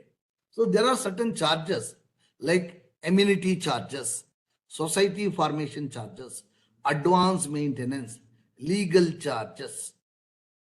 Whether this should be considered for computing 45 lakhs. It's a very sensitive one, affordable. He is struggling. But if you add certain value, it may exceed. So whether how it should be 45 lakhs to be computed, in that all the charges or amounts charged by the promoter from the buyer of the apartment shall form part of the gross amount charged. Kindly look into that notification. Any other amount charged by the promoter from the buyer of the apartment, including preferential location charges, development charges, parking charges, common charges. However, the value shall not include stamp duty, statutory authority maintenance charges, deposits for maintenance of apartments or maintenance of common infrastructure. Deposits, kindly note, they are excluded, all others to be included. So I'll try to assimilate GST on property other than the regular contractor construction work, which is also a works contract which we deliberated. For this RR law, residential property, commercial property is demarcated. For affordable, 1%. Other than affordable, 45 lakhs. Condition is ITC is denied. Kindly note. Now you are able to look into this channel, which I explained to you orally. For commercial property in RRER, that is less than 15%, 5%. Or commercial properties residential more than 15%. Here, if cement is purchased from unregistered person, GST is 28%, then it is with ITC. 80% of the input service procured from registered person, if not 18% by building under RCM need to be done. This is the conditions as of now. There are other important things which I have discussed. I'll skip this because you can read it later. Sir, what about the various products and what is their rate of duty? I'll try to give it here. Here, the notable changes on a brick. On brick, a lot of changes have come. I have one more slide for bricks. And you have service rate for various services. So another complication. Some of them I have tried to list it out. Kindly use this for your future reference. Coming back to the bricks, we have from 31/3/2022, we have changed the structure of taxation on fly ash bricks. Classification I have given, bricks of fossil mills, building bricks, and earthen roofing tiles. Here, GST at 12% with ITC, wide notification we are given, or he can go for 6% without ITC. So two channels are given. Either he has to go for 12% or 6% without ITC. Not entitled to avail composition scheme. But for registration threshold 40 lakhs, reduced to 20 lakhs. So as soon as 20 lakhs is there, he can go, and he can go for a special composition scheme after 20 lakhs, where he will pay special composition scheme 6%. Normally, it is better to be with 6% without ITC. If it's a brick made out of earthen materials where most of them are not taxable items. But if it is taxable items where you are being taxed on the raw materials used, then 12% is a viable one. This is to control the building industry, the brick industry they have done. Then TDR is taxable at 18%, which is allowed to be carried on till the completion certificate is done and the final adjustments are done at that time. I have given you the consent circulars. Kindly go through it. There are other worrying factors. All this is I have recollected. I will come back to this recollection again. Let us look into this agreeing to the obligation to refrain from an act. In this, lot of people have got into trouble. Liquidated damages, demurrages, cancellation charges, penalty for breach of contract, non-compete fee, forfeiture of deposit or advance as penalty, surrender of tenancy rights, tenant getting rent for alternate accommodation, check bouncing charges, notice fee. These are all, though appear very small, may play a vital role. Kindly look in. These are all more frequent in a real estate consideration sector. So now let us try to recollect. Affordable residence, that I have already told you, corporate area and all that. Builders are not entitled to ITC under 1% or 5%. Only for 12% you can do. Builders are required to purchase at least 80% of the items from the registered person, and cement at 28% the reverse charge to be paid for the full quantity. The sale of ready-to-move property is neither treated as supply of goods nor service. Land is neither supply of goods or services. So with us, I come to the end of my talk, but the time here is very less because normally I take 4 sessions in my nation to deliberate on works contract, and here I've tried to give it in a capsule manner. Some of them may not be understood by you. If the questions appears to be too many, we may not be able to take up all the questions. We will fully answer you to your email. Don't have to worry. And wherever it is possible, we will try to answer in a while. So another very good thought for you. Don't be proud of wealth, people or youth. Time takes them away in the blink of an eye. Bhaja Govinda, Bhaja Govinda. With that, I come to the end of my talk.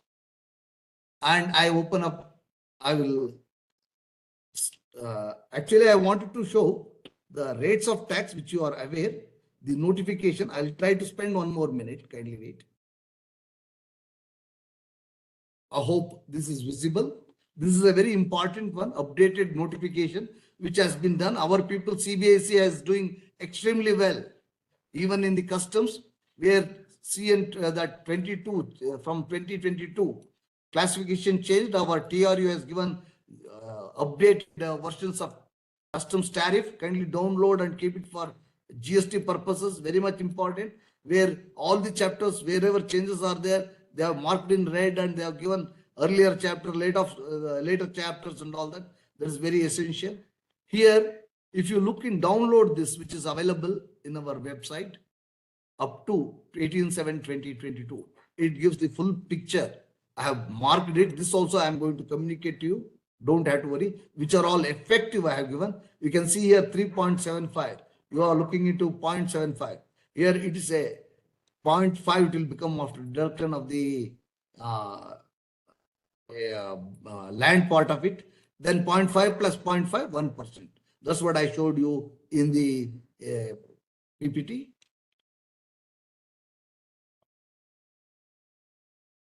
construction of an apartment, these are all live ones, which I have discussed. Then composite supply of works contract as defined in 112. Here, most of them are changed. There you should be very, very careful. There is a change, you can see here. All this 6% has become 8%. Some changes have happened. Kindly look into this. Composite supply.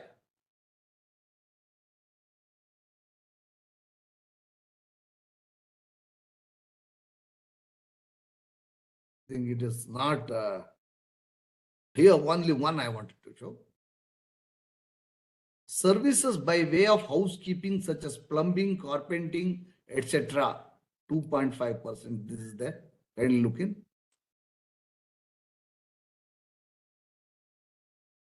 I think 99 that will do. This also I will send it to you. Kindly look in. As I told you, it requires deliberations in depth. If you have read through some of them, you might have understood. If you are a person new to this topic, it may be slightly complicated.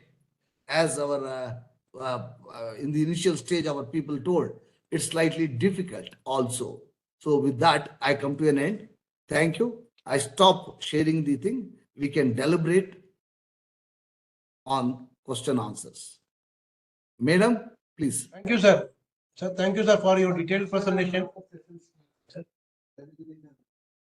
Thank you, sir, for your detailed presentation. And I am sure that majority of the doubts in the mind of our audience were clear with the presentation.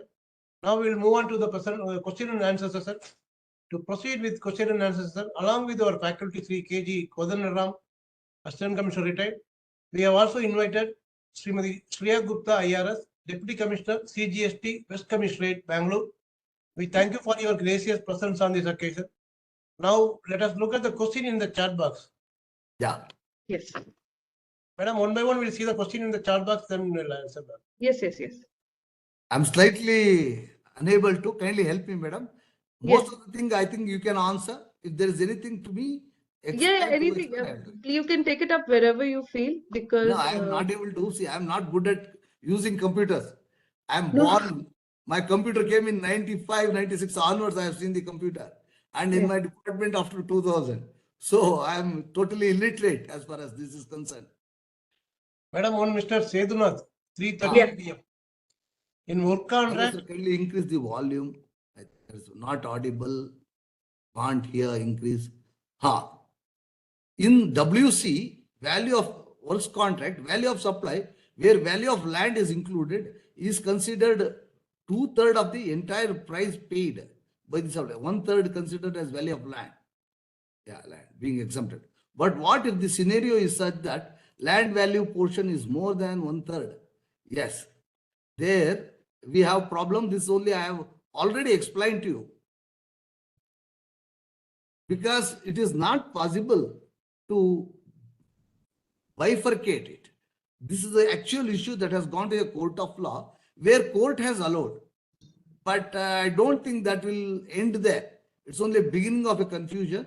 And by law, when it is stipulated, we need to follow the law. There is no other way. That's what I feel. I did not read the complete this one. Madam, can you read anything else we can do? I'm not able to. No, I think you've dealt with it. I mean, it's a issue anyway. Yeah, I think that has been taken care of. Cost plus contract. Hope we can take input tax credit as materials. Hope we can take credit and labor charges and client 18%. Yeah. If you look into service tax era, there were 2-3 methods of valuation that was given. Now, state and center have come together, and only immovable property is there at the problem. Now, movable property is no more an issue. There, what is the principal supply? We go classify it as goods also, even if it consists of service. So there it is not an issue. But as far as property is concerned, we have an issue. But when it is a property, you are talking about cost plus method. Here only, we are deviating from consumption-based tax. The very purpose of GST is to move towards what consumer is paying to be taxed. If you look into the valuation of section 15 also, it is also meant to move towards the consumer. What is the open market value? So that will be getting defeated if I concentrate on cost plus method.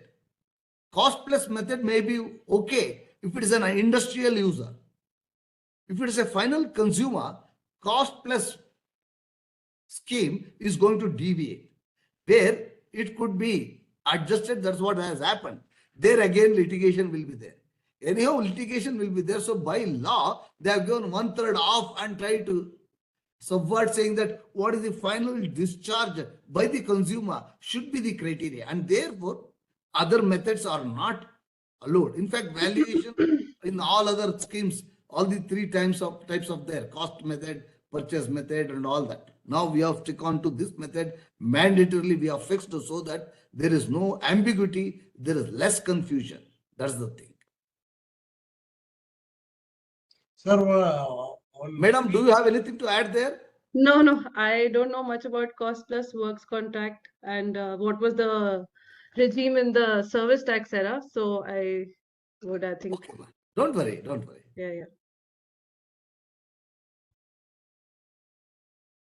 Sir, can you read the next question better? At 3:38 p.m., sir, as per Rule 47, Section 31, a tax invoice for a service shall be issued within 30 days from the date of supply of service.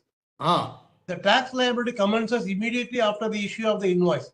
In contracts with the government department, LSGDs, the taxpayers are not issuing invoice or not permitted to do. But the running bill, final bill is prepared by the recipients. Since the bill is not prepared, can you allow him to talk online? I'm not able to understand that question. No, sir, but it's a very genuine question.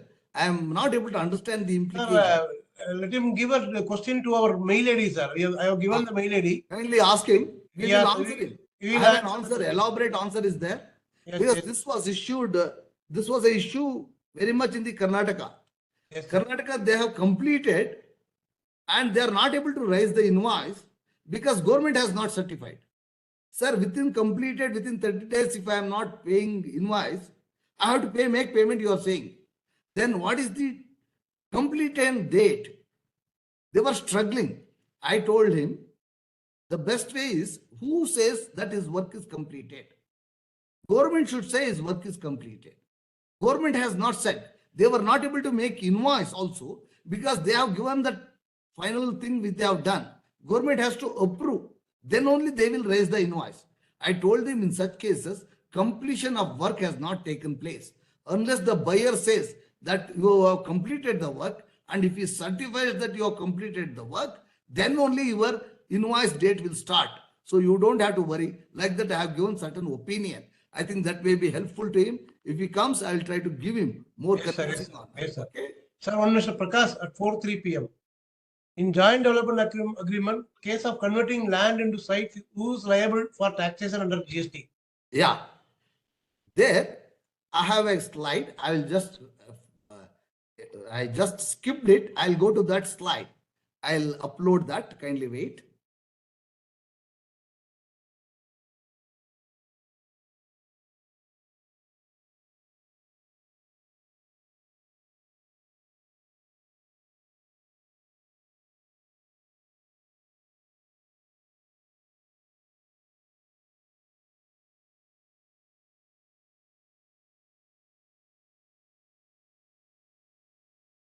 Here it is.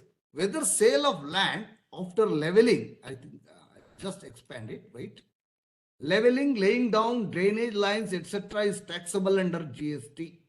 As per serial number 5, schedule 3, the CGST Act, sale of land is neither supply of goods nor supply of services.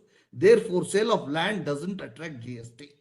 Land may be sold either as it is or after some development such as leveling, laying down of drainage lines, water lines, electricity lines. It is clarified that sale of such developed land is also sale of land and is covered in serial number 5 because the principal supply is land. So section, this one of 3, and accordingly it doesn't attract GST. It is given clearly in our circular. which is the stand of the department, kindly note.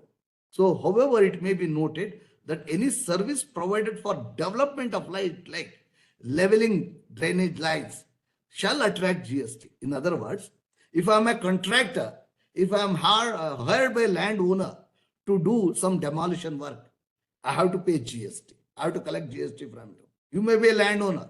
When you are selling the land, making into plot, you don't have to pay GST.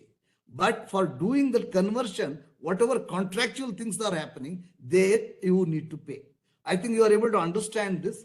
I'll try to give you in the much picture form.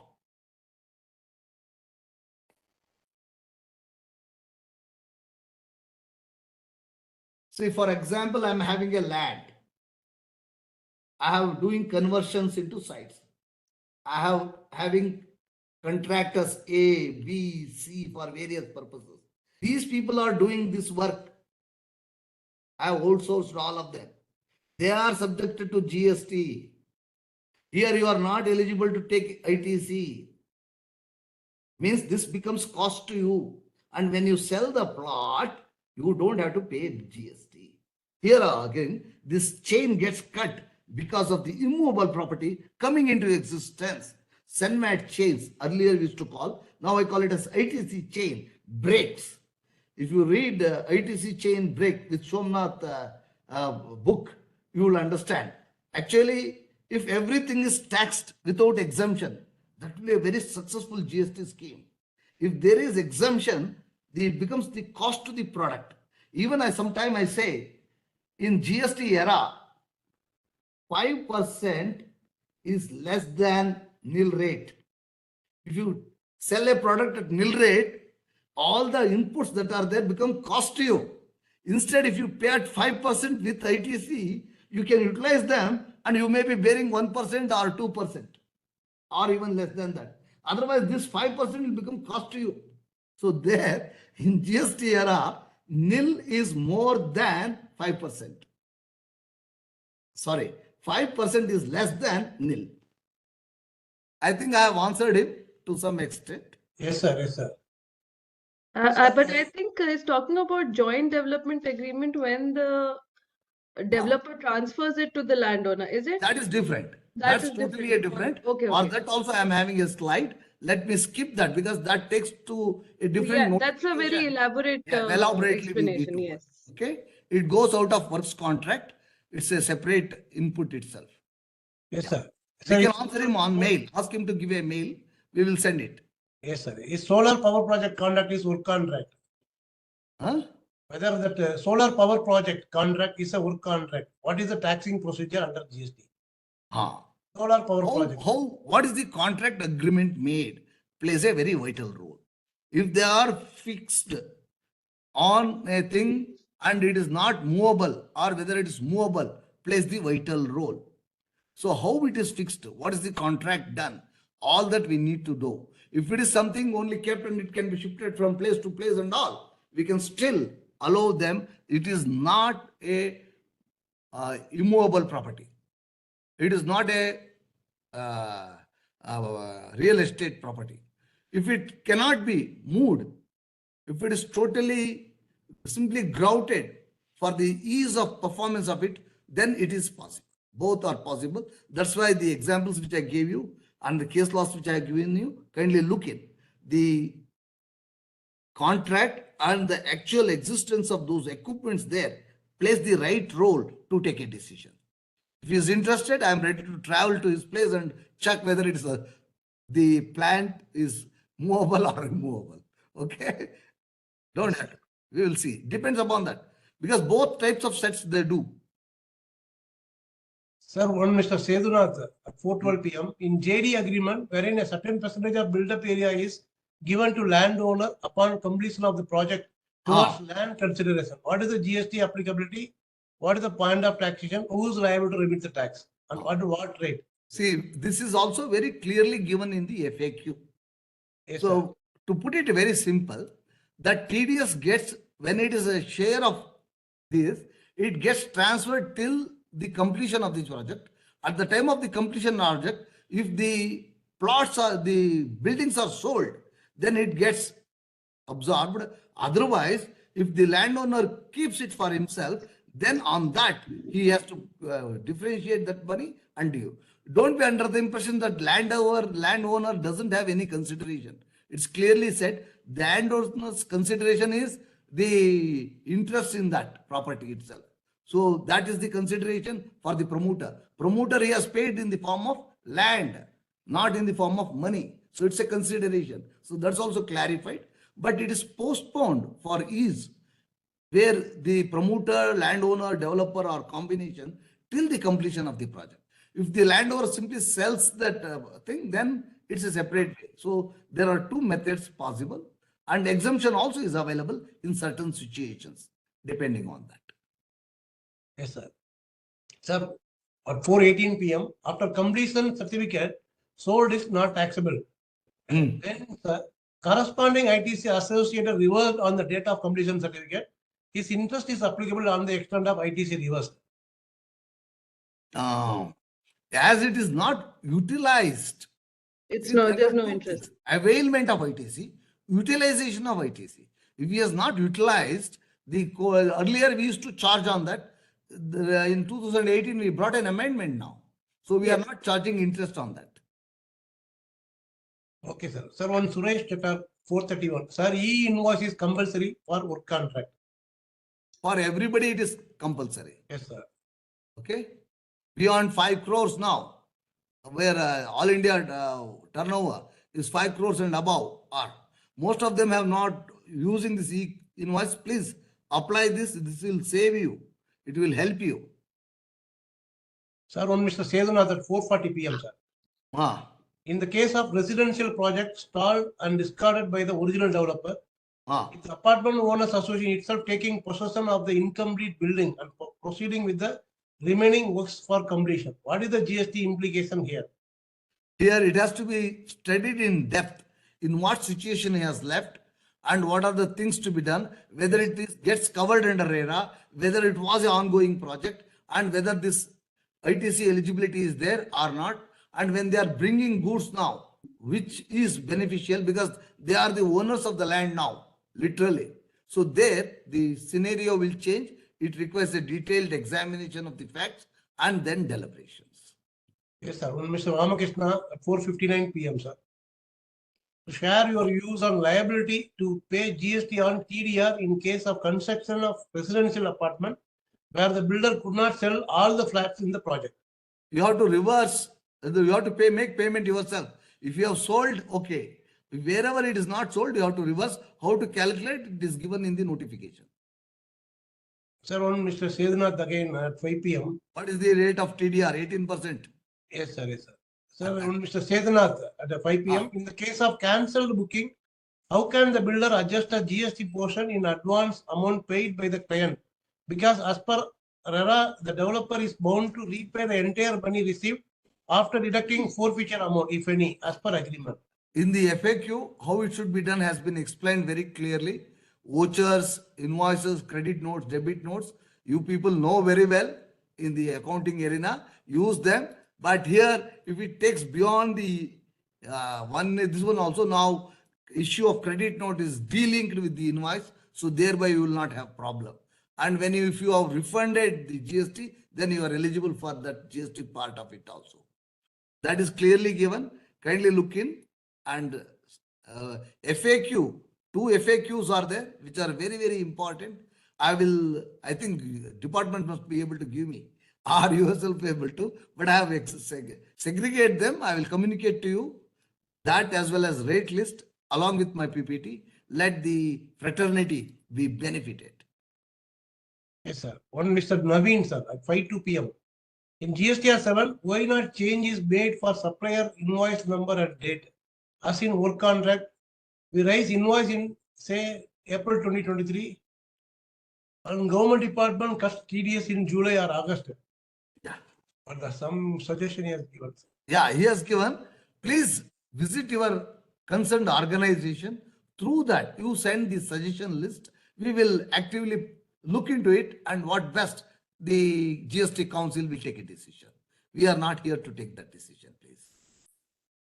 On Mr. Prakash, sir, Oh, Is it? It must be my Prakash. Is it so? sir, one Naveen Kumar. What is the taxation on landlord part? At 5:03 p.m. Taxation on Landlord part. landlord part. It is also Yes. similar to it. See, in what context he is asking the question, I am Sir, not now- able to understand. Now Let just him now take you a explained detailed now. question, we will answer it. Yes, sir. Yes, sir. Sir, if RCM is applicable for labor charges paid to labor. Paid to labor. Labor. Yes, sir. It's input services are also included. Yes, sir.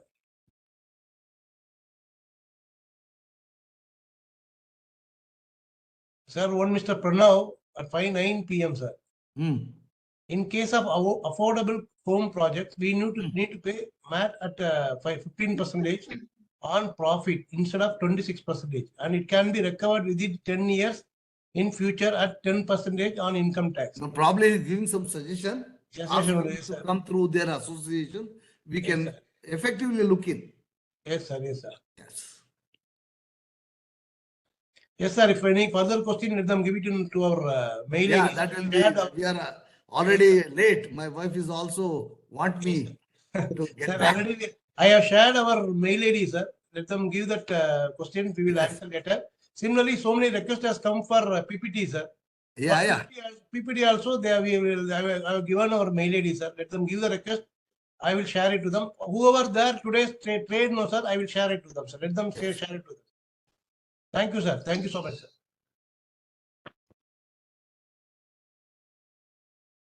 I hope all your doubts have been cleared. Now, before we end this program, it is time to give vote of thanks. I request Sri Prakash Iyer, Managing Committee Member, CCC and I, Kerala, to kindly propose the vote of thanks. Sir, over to you. Thank you, sir. You unmute yourself. You unmute, sir, your voice, sir. Okay, You are right. not audible. Yes, sir. Okay. Good evening. Good evening. And Good evening, sir. yeah, Kodandama sir, it was a nice session. And actually, every time we college, you are giving it like like a student, like we were able to learn. And this is a time where, like where we need to learn about, because India is growing, emerging as the third largest economy in the world with by 2020, 2030. In that case, we have to look into all these aspects, and this is the right time where DGTS has taken up the efforts to bring all of us together, bringing even Karnataka, Tamil Nadu, even Kerala, and together to build up the business and infrastructure. And infrastructure, of course, has a vital role to play. And my thing is to express vote of thanks. So before that, I want to say that on 19th December, we had the first session on faceless assessment and customs at the latest changes.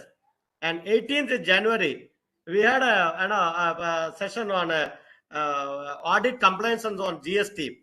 And people were saying that we are scared. Now that scare is gone. People learned a lot, and we know how to follow the rules of the land.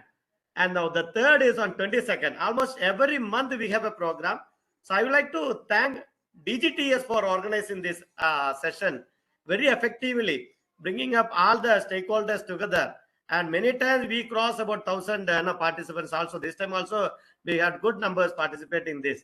So I would like to express my sincere thanks for organizing this. That is number one. Number two, with the protocol, I have no other go, but I have to say what are thanks to Mr. R. Manohar, IRS, and we were discussing earlier also for his welcome address and for the special address and inauguration by Sri Manoj Kumar Arora sir, IRS, and guest address Anthony Kotara, my friend in Cochin, my friend from Cochin, and from representing FICCI, and Dr. Ramaraju Srinivasa Rao. He was briefing out what is his requirement, what and how the what are the concerns they have. In the initial guest address itself, he was briefing out on that. And Ms. C.A. Kusum also had a very from the Chartered Accountant Association. She was very prominently she was speaking about things which has to be clarified. And Sri Pradeep Raikar, Sri Ravi Jacob, Chairman, CREDI, and of course, my dear friend Kodanraman IRS sir, and Shriya Gupta IRS, who was what do you say, very politely or very patiently listening to the questions, and answer session was good. And thank you very much. And my today I'm representing Cochin Chamber of Commerce in absentia of my president, Mr. Anand Venkatraman. He is away to Assam, and he called me about 3 hours back and said there is no signal. That is why he entrusted me the job to express what our thanks on behalf of Cochin Chamber of Commerce and Industry.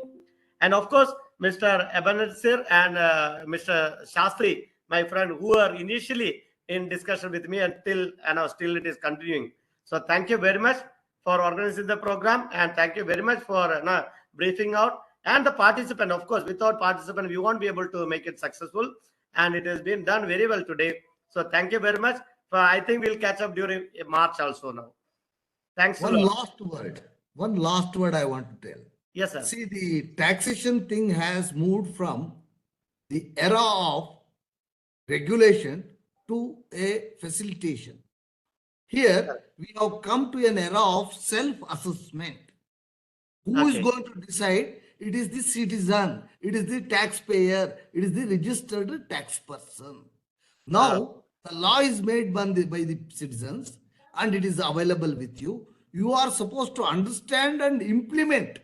If there is any problem, you should bring it to the notice, because you are the authority to make conclusions. So self-assessment, when it is given, the responsibility is yours, and you should see yourself and your people working in you are having abundance of knowledge of carrying out this work. So that's the responsibility given, an additional responsibility. Together with your suggestions will also be welcome, so that we will be able to proceed in the development of the country in a better way. We need to progress to the top position as early as possible. So there is a change in the responsibility which we should understand. That's why I tell all, even custom broker associations also I was telling, you have to equip your children, your officers, your staff with what they are responsible, how they have to do. That's the very essential part. Without that, self-assessment is like taking a knife and how to use, don't know.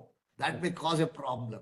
Be careful. Yeah. Thank you. Sarve jana sukhino bhavantu. When you said that, I want to add one more point. The day before yesterday, I met our Commissioner of Customs, Cochin Customs, Mr. Gurgaran Singh. Okay. And he was suffering the same thing what you said. He said it is open for you and it is your job to take care of it.